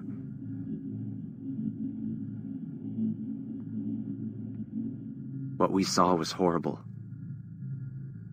It was a still photo of a dead child. He couldn't have been more than 6. The face was mangled and bloodied, one eye dangling over his upturned face, popped. He was naked down to his underwear, his stomach crudely cut open and his entrails laying beside him. He was laying on some pavement that was probably a road. The most upsetting part was that there was a shadow of the photographer. There was no crime tape, no evidence tags or markers, and the angle was completely off for a shot designed to be evidence. It would seem the photographer was the person responsible for the child's death. We were, of course, mortified, but pressed on, hoping that it was just a sick joke. The screen flipped back to Squidward, still sobbing louder than before, and half body and frame. There was now what appeared to be blood running down his face from his eyes. The blood looked very strange to me, almost as if it was coming out of the screen. The wind sounded now as if it were that of a gale blowing through a forest. There were even snapping sounds of branches. The laughing, a deep baritone, lasting at longer intervals and coming more frequently. After about 20 seconds, the screen again twisted and showed a single-frame photo. The editor was reluctant to go back. We all were. But he knew he had to. This time, the photo was that of what appeared to be a little girl, no older than the first child. She was laying on her stomach, her barrettes in a pool of blood next to her. Her left eye was too popped out, and she was naked except for underwear. Her entrails were piled on top of her, above another crude cut along her back. Again, the body was on the street and the photographer's shadow was visible, very similar in size and shape to the first. I had to choke back vomit, and one intern, the only female in the room, ran out. The show resumed. About 5 seconds after this second photo played, Squidward went silent, as did all the sound. like it was when the scene started. He put his tentacles down, and his eyes were now a bright red. They were bleeding, bloodshot, and pulsating. And he just stared at the screen, as if watching the viewer. After about 10 seconds, he started sobbing, this time not covering his eyes. The sound was piercing and loud, and most fear-inducing of all is his sobbing was mixed with screams. Tears and blood were dripping down his face at a heavy rate. The wind sound came back, and so did the deep-voiced laughter. And this time, the still photo lasted for a good 5 frames. The animator was able to stop it on the 4th and backed up. This time, the photo was of a boy, about the same age, but this time the scene was different. The entrails were just being pulled out from a stomach wound by a large hand. The eyes popped out and dangled, blood trickling down them. The animator proceeded. It was hard to believe, but the next one was different, but we couldn't tell what. He went on to the next, the same thing. He went back to the first and played them quicker, and I lost it. I vomited on the floor. The animating and the sound editors gasped at the screen. The 5 frames were not as if they were 5 different photos. They were played out as if they were frames from a video. We saw the hand slowly lift out the guts. We saw the kid's eyes focus on it. We even saw 2 frames of the kid beginning to blink. The lead sound editor told us to stop. He had to call in the creator to see this. Mr. Hillenberg arrived within about 15 minutes. He was confused as to why he was called down here, so the editor just continued the episode. Once a few frames were shown, all screaming, all sound again stopped. Squidward was just staring at the viewer, full frame of the face, for about 3 seconds. Then the shot quickly panned out and that deep voice said, "Do it!" And we see in Squidward's hand a shotgun. He immediately put the gun in his mouth and pulled the trigger. Blood and brain matter splattered all over the wall behind him and his bed as he flies back with the force. The last 5 seconds of this episode shows his body on the bed, on his side, one eye dangling on what was left of his head above the floor, staring blankly at it. Then the episode ends. Mr. Hillenberg is obviously angry at this. He demanded to know what the heck was going on. Most people left the room at this point, so it was just a handful of us to watch it again. Viewing the episode twice only served to imprint the entirety of it in my mind and cause me horrible nightmares. I'm sorry I stayed. The only theory we could think of was the file was edited by someone in the chain from the drawing studio to here. The CTO was called in to analyze when it happened. The analysis of the file did show it was edited over by new material. However, the timestamp of it was a mere 24 seconds before we began viewing it. All equipment involved was examined for foreign software and hardware as well as glitches, as if the timestamp may have glitched and showed the wrong time, but everything checked out fine. We don't know what happened, and to this day, nobody does. There was an investigation due to the nature of the photos, but nothing came of it. No child seen was identified and no clues were gathered from the data involved, nor physical clues in the photos. I never believed in unexplainable phenomena before, but now that I have something happen and can't prove anything about it beyond anecdotal evidence, I think twice about things now.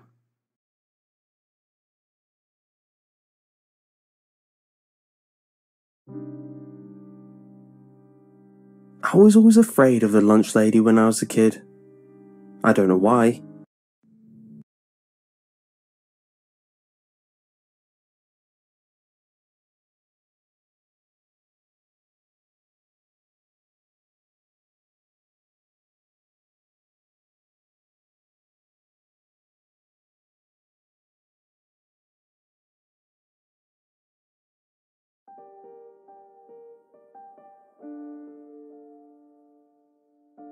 It was just this Christmas went by, and things were getting busy. I had to start buying presents for the family. I had finished shopping, but I still needed to grab a present for my little cousin. She is not very hard to shop for since she's 4. She likes things like Peppa Pig and My Little Pony. She really liked, and I say liked for a reason, Max and Ruby. So, when I decided to go look for a present, I figured something like Max and Ruby DVD would have been perfect, since she liked to watch it on a daily basis. However, Christmas meant that most of the online DVDs were sold out in most places by now. I went to look on eBay as well, but I figured I could not trust what condition the DVDs would have been in, so I was stuck in a rut for a while, until that package arrived. I was at home still scrolling for a stupid DVD, until I heard the sound of something being pushed into my letterbox.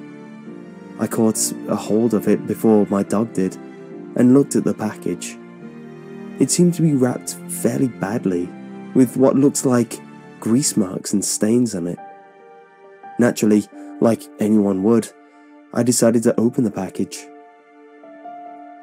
Inside was something that I could not explain.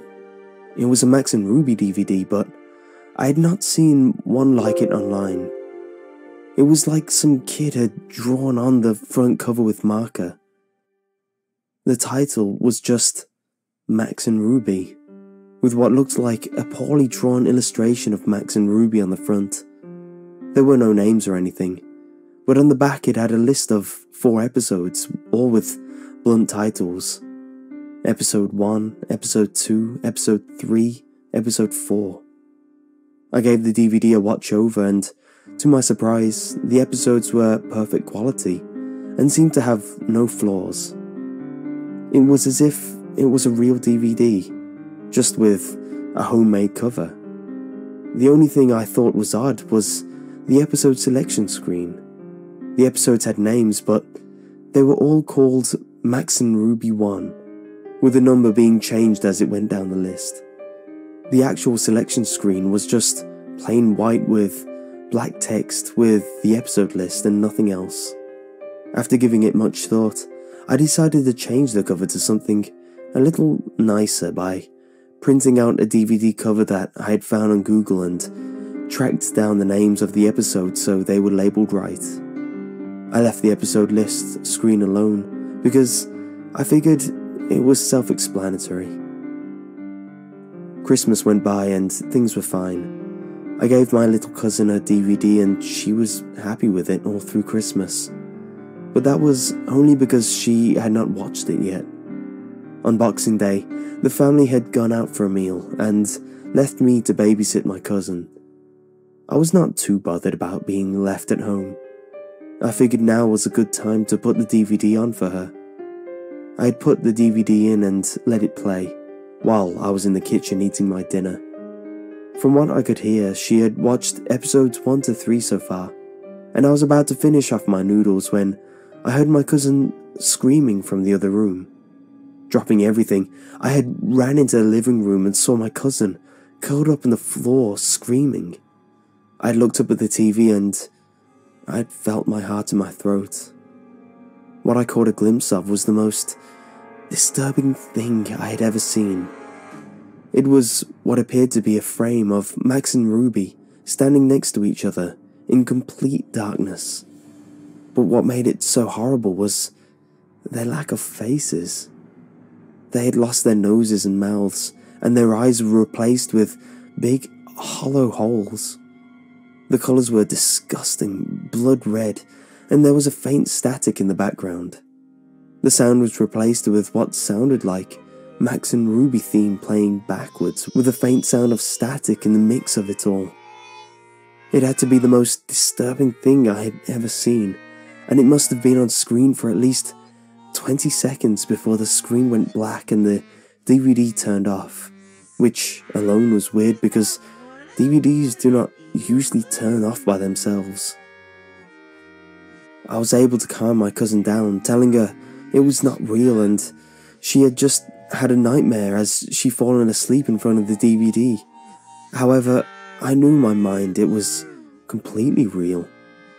My parents had rung me up and told me they were going to be out all night, so this was going to be the best opportunity to look at this DVD more closely. I did not mention it to them, and as soon as they hung up, I grabbed the DVD and stuck it into my laptop. As soon as it loaded, I noticed that episode 4 had now been replaced with R.I.P. Mommy and Daddy, which sent a deep chill down my back. Since my cousin was now asleep, I plugged in my earbuds so she can sleep without having to hear anything. Normally an episode of Max and Ruby would have 3 short stories, but this episode only had 1. It started off quite light-hearted. Max and Ruby were playing tag in the garden, and their parents were on the porch watching them play. However, something was off. The sound was playing in reverse, and the parents' faces were that of sadness. A film grain became present, which grew worse and worse every second, and it panned to the mother and father, and in a deep voice of sorrow, the father spoke. "It's such a shame," he sighed. It then cut to a short sound of static with a large scream, followed by the sound of 2 people choking while their mother and father mumbled to each other in the background. But it was impossible to understand them. The sounds were so realistic. It made me almost physically sick.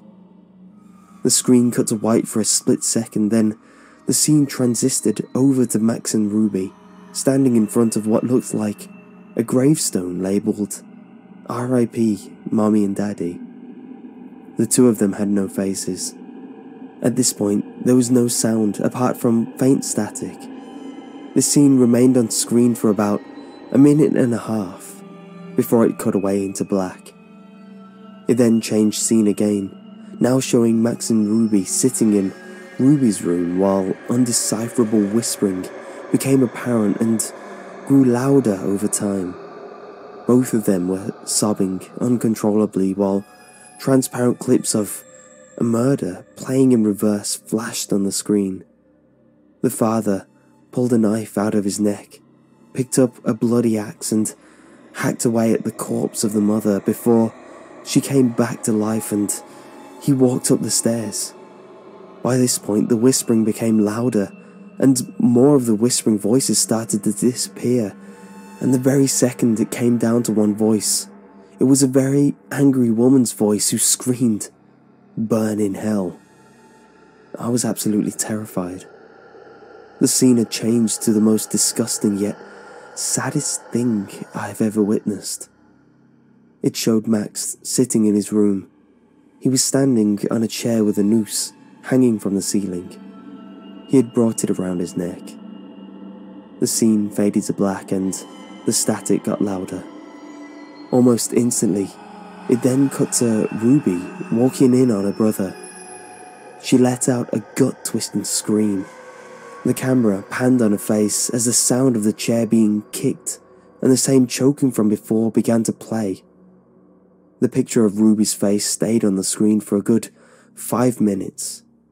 This time, her eyes had returned instead of the gaping holes. Ruby then started crying, and, as before, there were no other facial features. The static slowly grew louder and drowned out the sound of her cries. The scene cut to black with the loud static. When the screen returned, Ruby was sitting, now on her own, in the garden by 2 gravestones, one labelled R.I.P. Mommy and Daddy, and the other R.I.P. Brother. She then started to look down at the camera with glowing blue pupils, then spoke to me. "Well, whoever's watching this is because you never watched any of me and my brother's episodes. So, one of these days, you will regret this." The screen had faded to black afterwards. At this point, I had already been sick and was sitting all shaken. The episode seemed to have come to an end at last, as the Max and Ruby theme slowly played. I was about to eject the DVD when the same image came up like it did on the TV. This time, however, there was text above the two rabbits that said, "Death is our only release." There was no credits or anything else. It stayed on this for a few seconds before the DVD finally popped out of my laptop. I sat there, trying to contemplate what had happened. In my shock and fear, I made the stupid decision to break the DVD as much as I could before leaving the house, shove the pieces down the drain. Thankfully, I kept a few screenshots and saved them on my laptop. The next couple of days went past without anything unusual happening. I had a few nightmares about the DVD, but luckily that was all. My cousin had gone back home with the rest of the family. It was late at night and my parents had gone out for dinner, leaving me to watch TV. I heard what sounded like someone posting something through the door. At this point, the DVD had left my mind, since I had not told anyone about it. However, it all came flooding back when I looked down at the letter in front of me. It was messily folded and it read, "Death is our only release."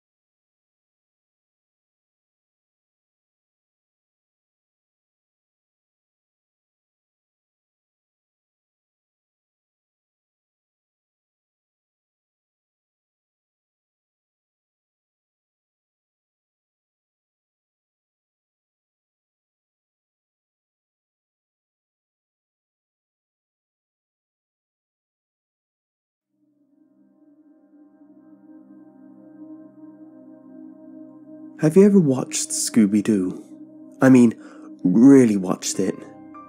If you have, then you've probably been as confused as I have been. Usually, a standard Scooby-Doo episode starts with the gang driving somewhere, and a monster appears, though not usually where anyone can see it. Instead, it lurks in the shadows, growling and hissing and generally acting monsterific.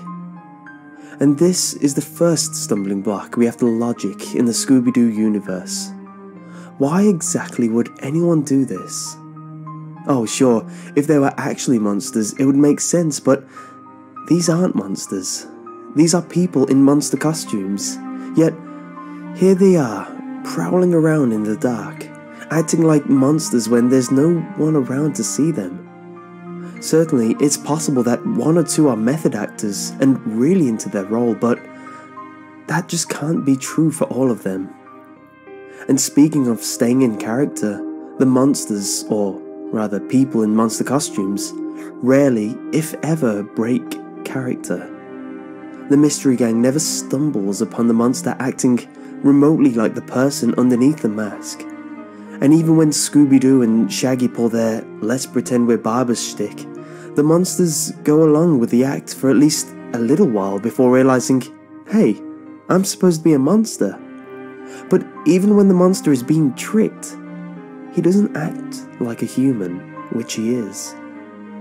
But perhaps the big mystery of Scooby-Doo is Scooby-Doo himself. Why does this dog talk? Nobody remarks on this in the show, but clearly, talking dogs are a rarity. In fact, as far as I can tell, the only talking dogs in Scooby-Doo's mythos are the Scooby Clan themselves. One can't help but wonder why. Well, okay, maybe one can help but wonder, but not me. Finally, why do the Mystery Gang keep running across monsters in the first place? Surely this can't be mere coincidence. It's as if fate itself is drawing our intrepid gang of teens into these strange adventures. And indeed it is, as we shall soon see. The secrets of Scooby-Doo begin long before the show starts, perhaps long before the Scooby Clan was even born. My theory, that is. At some point in the past, a person performed a spell that brought dark magic to the earth. This magic manifested in the form of cursed monster costumes. That's right, cursed monster costumes. Really, it's the only sensible explanation. How else can you explain costumes that are so realistic that they can simulate anything ranging from an evil bug from the future, a 10,000-volt ghost, or a tar monster? Think about this for a moment. How can anyone take a wetsuit and a car battery and make themselves into an electric monster? Or a tar beast? I don't care how creative you are, that crap just don't fly. Not without some magic on your side. These costumes were spread around the earth by sinister.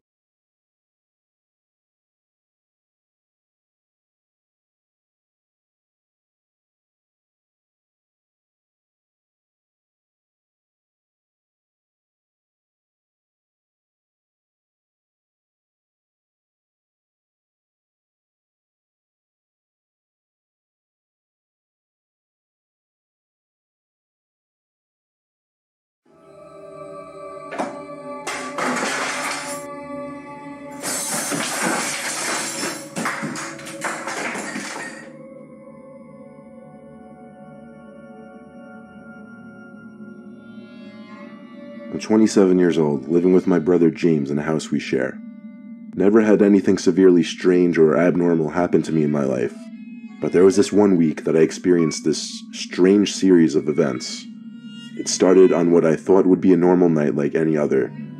I was in the kitchen washing the dishes before getting ready for bed. Suddenly, a plastic cup came crashing to the floor, and the sound of it made me jump and spin around from the sink. I saw the blue plastic cup bounce a few times, then fall dead on the floor. This was one of the cups that sits up top the cabinet. I knew it had to have been sitting upright, though.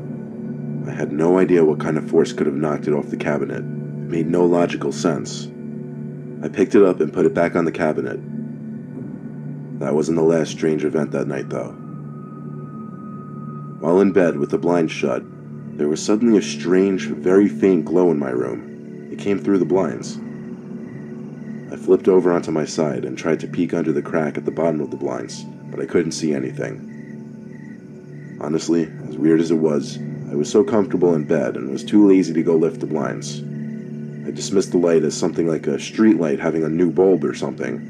I know, a little ridiculous, but at the time I had no reason to suspect anything paranormal. The next day I was home alone when James was at work. It was a dark, stormy day, and the house was constantly rumbling from the thunder, so when I heard a cup fall from the kitchen, I associated it with the thunder. I went to the kitchen to pick it up, and realized it was the same blue plastic cup I'd carefully put back on the cabinet yesterday. There was no way thunder could have knocked it down from where it was. I put it on the counter and stood there, confused and a bit shaken, looking around the kitchen, not knowing what to think. As I was standing in the kitchen, I heard a creak in the floor above me. The room above me was actually my bedroom. I went to the stairs and called up for James, but I instantly remembered he wasn't home. Maybe it was the thunder shaking the whole house. But still, I had to check my room just for peace of mind. I went up the stairs to my room and turned on the lights, given that all the rooms in the house were dark due to the weather. My room is square-shaped with 2 big closets. The room was clear, as were the closets. So I shut the light and went back downstairs. That night, when James got home, I had a discussion with him about the strange events that had been taking place. He said he hadn't been aware of any of it. Still, nothing that happened up until that point was extremely unusual. For the rest of the night, things were normal, and I fell asleep with ease. I awoke at some off hour in the night. It was still dark. I checked my phone. It was 2 in the morning. I rolled back on my side and shut my eyes. When I heard the distinct sound of a finger tapping on a window, I could feel my heart in my throat. I didn't know why someone would be knocking at my window, but I didn't want to see who could be out there. But for some reason, it took me that long to realize I was on the 2nd floor of the house. Therefore, nobody could be on the outside of my window. I pushed the sheets off my body and flipped to face the window. There was no one standing there on the inside, though. So I lifted the blind, and there was no one outside either. Still, I knew that I heard what I heard, and I knew I hadn't been imagining or dreaming it. I ran to my brother's room and started freaking out. I don't know whether he believed me or not. Quite frankly, I don't think I'd believe me if I hadn't experienced it. I slept in the living room that night, and it's been 3 weeks now without any paranormal incidents. I never believed in the supernatural until this happened.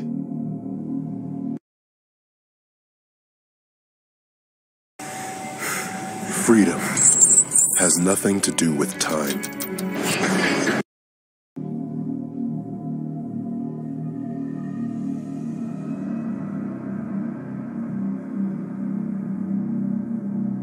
I once took a road trip from New Hampshire to Florida.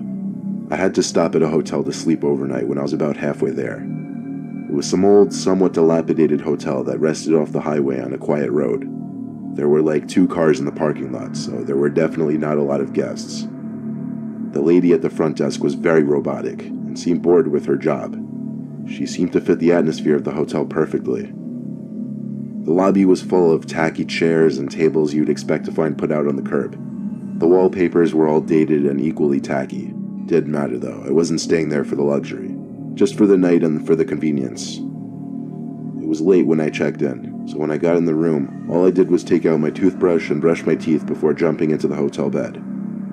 I turned out the lamp next to the bed and tried to go to sleep, not looking forward to the long day of driving I had ahead of me the next day. Suddenly, there was a knock at the door. I looked at the bedside clock to be sure that it was almost midnight. I went to the door and looked through the peephole. Apparently the peephole didn't work though, because I couldn't see out into the hallway through it.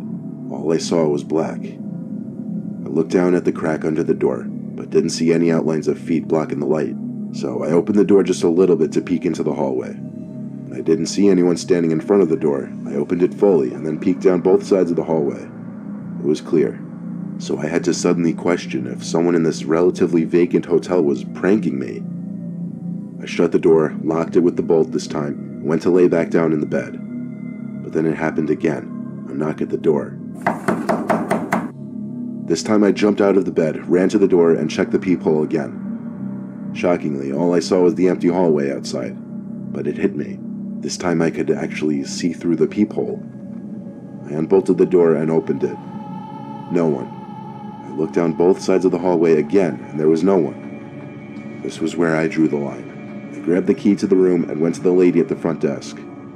I told her someone kept knocking on my door, and politely asked her to check the cameras to see who it could be. She said they didn't have cameras in the hallways. Her reaction also wasn't what I was hoping for. She seemed very calm and disconcerted with what I told her. She said in a calm voice there was only one other guest in the whole building. Then she just stared blankly at me.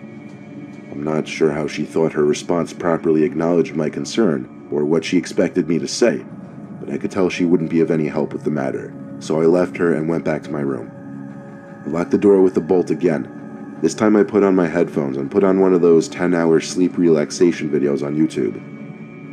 This would not only help me get to sleep, but block out any possible future sounds from whoever was deciding to mess with me. And it worked. For a while, at least. Eventually, I flipped from my side to my back, just looked around the room. My head froze when I was staring at the corner. I sat up to try to get a closer look at what I thought I was seeing. I swear, it looked like a giant humanoid figure, like a 10-foot-tall human, standing right in the corner, head to the ceiling. When I put that image together in my head, I felt a sudden rush of horror in my body. I jumped across the bed to flick on the lamp, but when the room lit up, there was nothing in that corner of the room. I simply sat there with my heart beating, probably 200 beats per minute. I gave myself a couple minutes to calm down before shutting the light back off and laying back down on my side. I still had the headphones in my ears playing the relaxation video. It helped calm me down a little bit. I didn't last even 2 minutes without sitting back up and examining the room again, however. And there it was in the corner, what looked to be a 10-foot-tall humanoid figure. I crawled to the edge of the bed to get as close a look as I could before practically shitting myself. I saw what I was sure was a long arm at the side, moving. I dove to turn on the lamp again, and the corner was empty again. I didn't stick around that time. I packed up my few things in a matter of seconds and left the room. I gave the key to the woman and said I'm checking out early. She didn't even say a word as I stormed out that front door of the hotel. I continued driving until I found another hotel, where I fell fast asleep with no supernatural disturbances.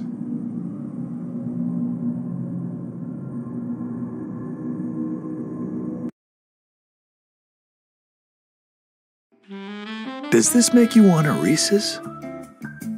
Oh, how about this?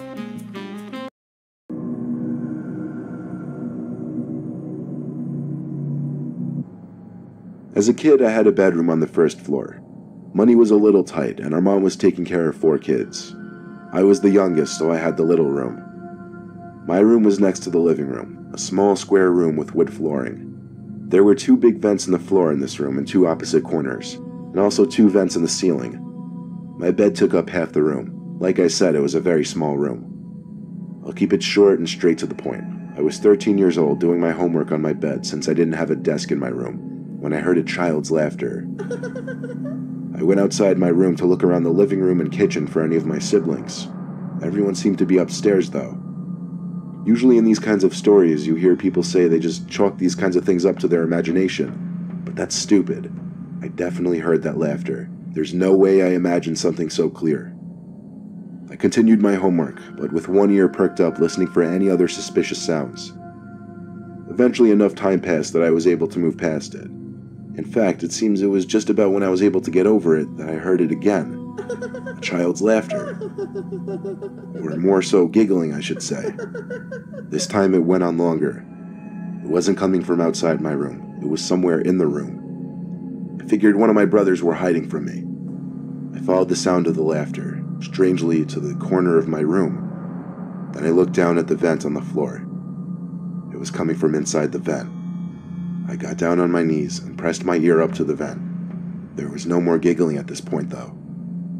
When there was a silence for a few seconds, I lifted my ear from the vent and then put my eyes up to the vent to get a peek inside. It took me a second to realize I was staring at a pair of eyes looking back up at me. I shrieked like a girl and screamed for my mom.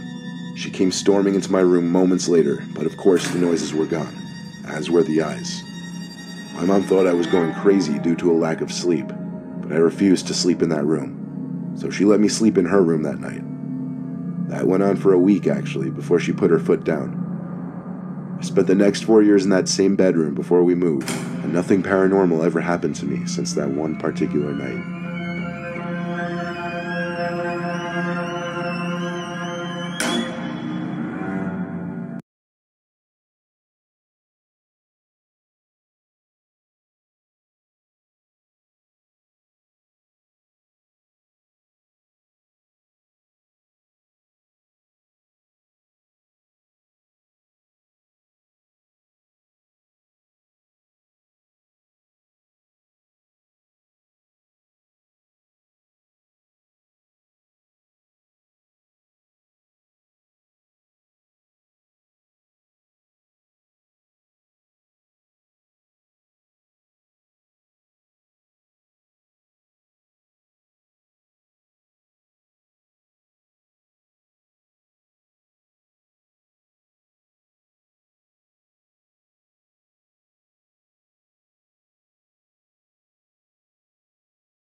Ladies and gentlemen, I'm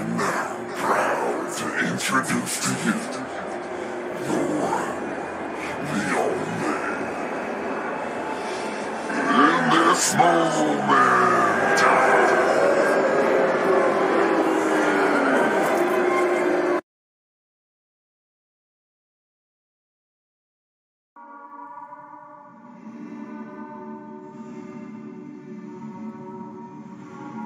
Oh yes, I love sitting in front of the fireplace with a lemon or something.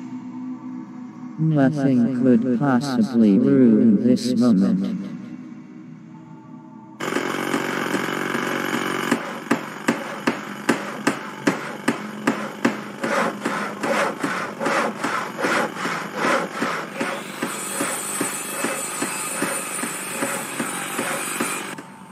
Angry Squidward sounds. SpongeBob, Patrick, keep it down. I am trying to have a relaxing evening. Okay.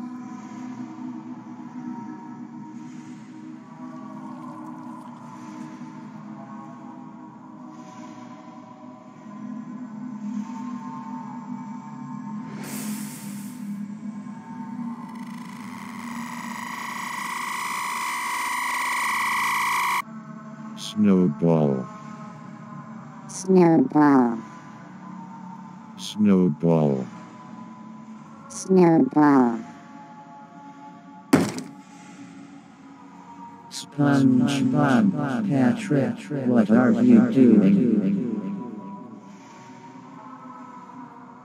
Oh, hello, Squidward. Me and Patrick are having a snowball fight. You should join my side. No, join my side. No, I'm not joining any sides. Snowball fights are for babies. Oh, okay. Okay, fine. I will have a snowball fight with you. But we didn't even ask the second time. Shut up, SpongeBob.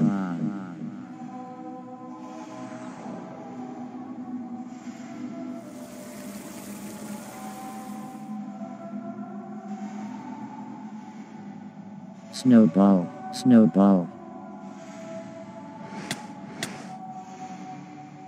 Yes, I won. No, no, no, no, no, no, no, no. I won.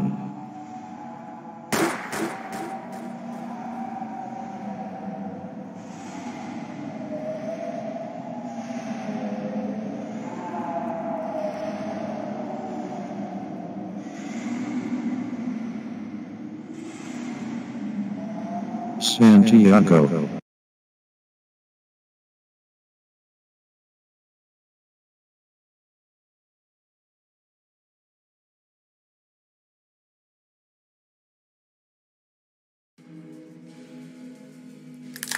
Give me that.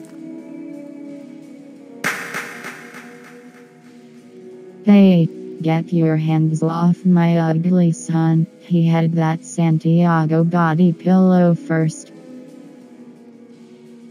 No, it's mine. I can't afford to pay $1 more for the regular price.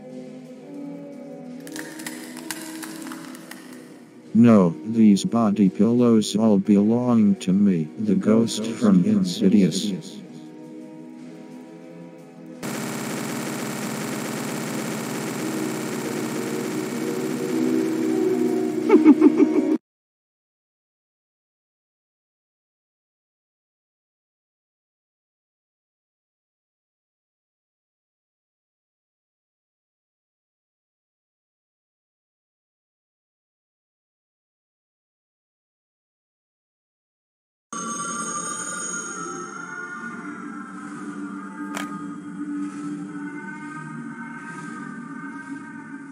Yes, I would like to order one cheese pizza.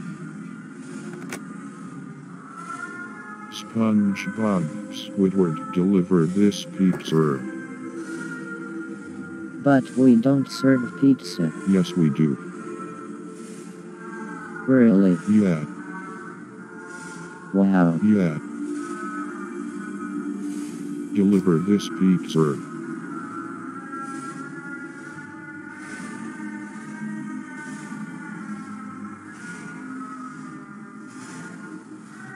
Hey Squidward, watch this.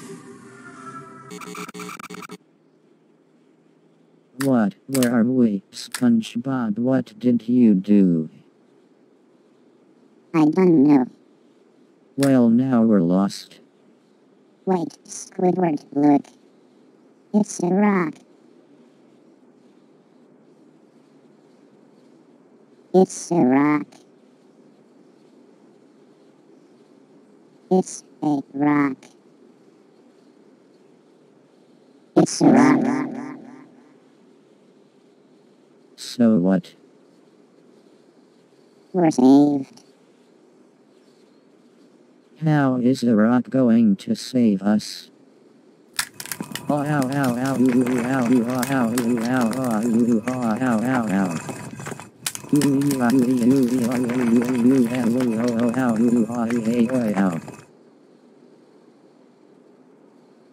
Come on, Squidward, this pizza isn't going to deliver itself.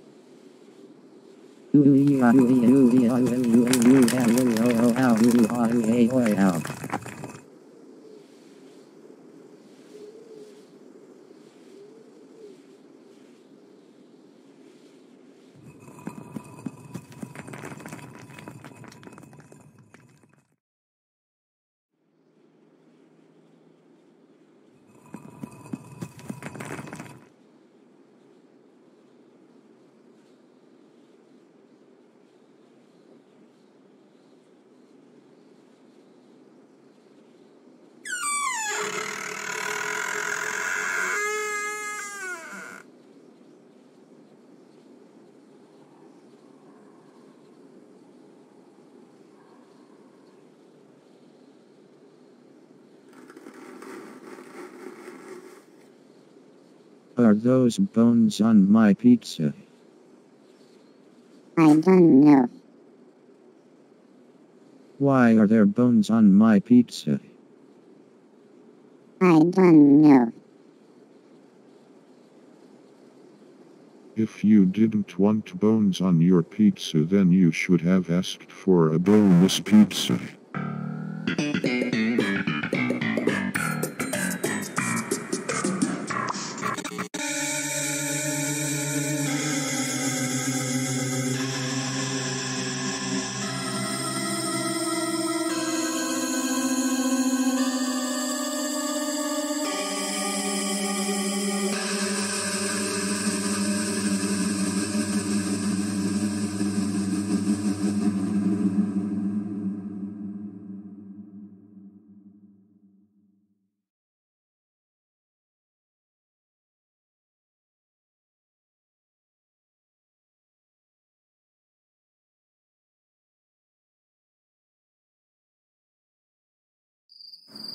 You want me to tell you what? A bedtime story? Alright, well, it's gonna have to be a spooky one because it's the Halloween town. And then the dead.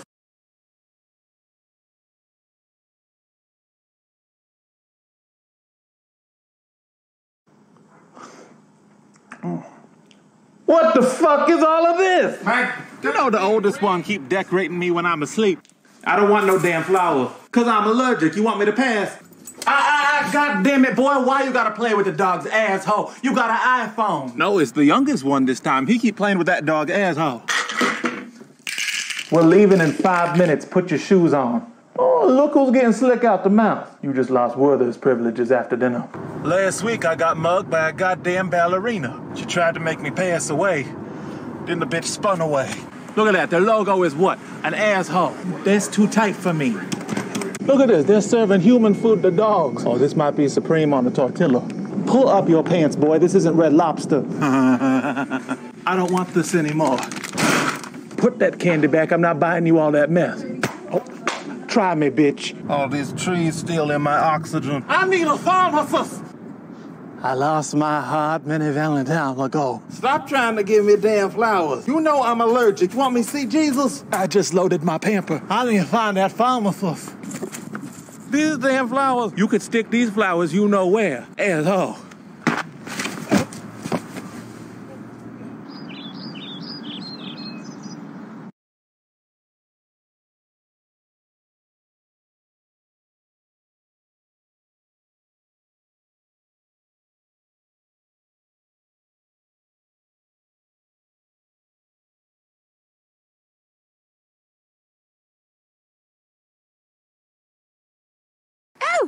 What is this party over here? Hello, everybody. Oh, who are you? Why, I'm Alice. This is Alice. I found her while I was in a tree. I'm having quite a ball in Wonderland. What about you all? Yes. Who are you? I'm the flower. Oh, who are you? I'm the Cheshire Cat. Oh, are you the Jabberwock? You have no idea, motherfucker. Here's to having more children fall through our rabbit holes. You're homosexual! Stop it! Clean cuts! Everybody clean cuts! She's doing her kegels. Oh, her kegels! I can stop! What is this? I'm photosynthesizing. What is that kind of tractor doing in Wonderland? Get that. I need a goddamn writing desk! The carpet matches the drapes. Are you scrub dusting? Fucking acid reflex putting me in a bad mood. Oh no. What are you looking at, hair? Your ears look like Michael J. Fox did them. Oh my god. When you have this tea, toilet paper doesn't do shit. You got to use the Scotch Guard. Stop fertilizing at the table. I've got tits. Oh. Take your chair with you.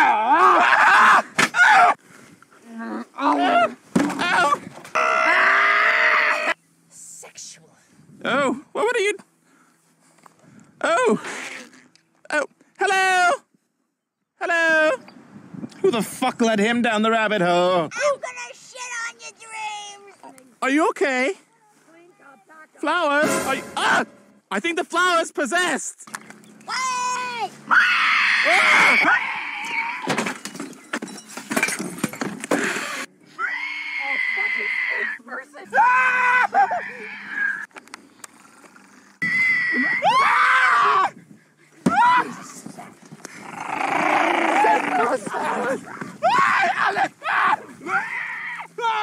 Tits! Oh, goddamn acid reflux. And that was the real story of Alice in Wonderland.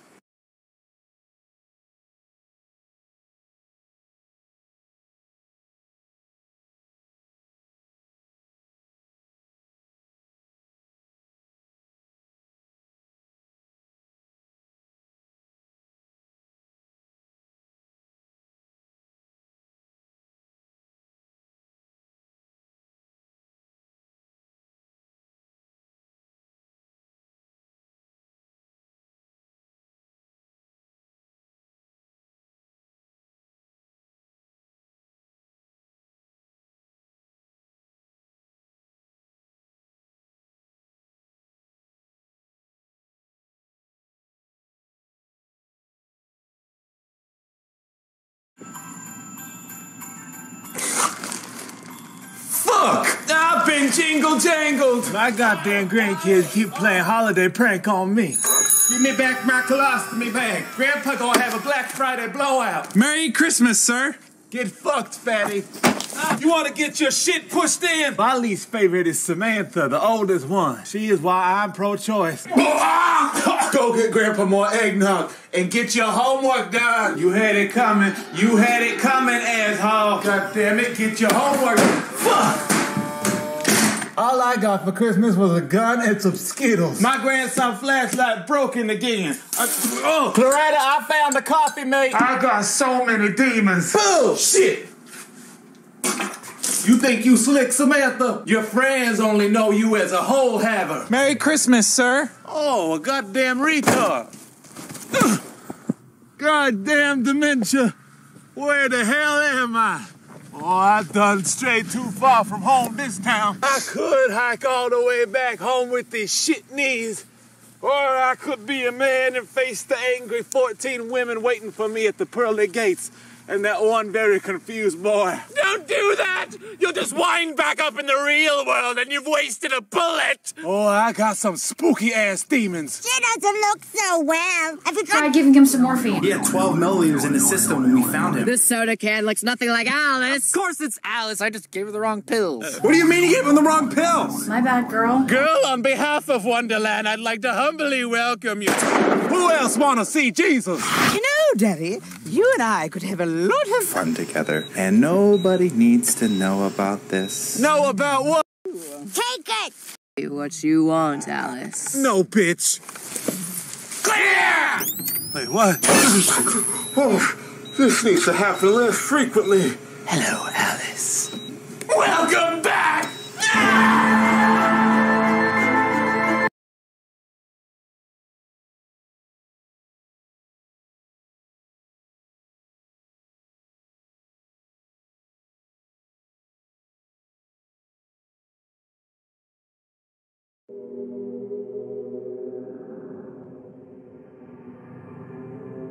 Tonight is the night that SpongeBob and Patrick go camping.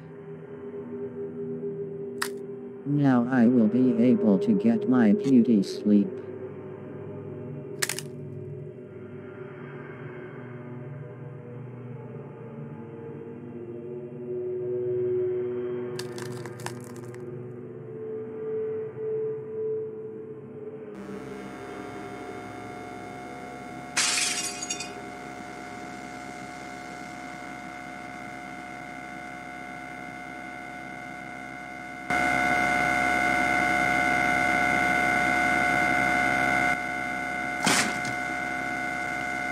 SpongeBob. SpongeBob. What? Why aren't you camping? We are camping outside of my house. Oh, okay.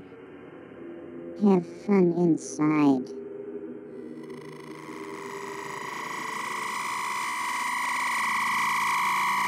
Okay, fine. I will camp with you. Yay.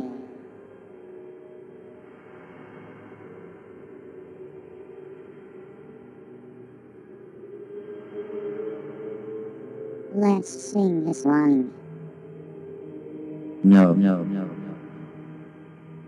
Nobody cares what you think, Squidward. Oh, okay. C-A-M-P-F-I-R-B-S-O-N G Song C-A-M-P. You call that music? Yes. I'll show you real music.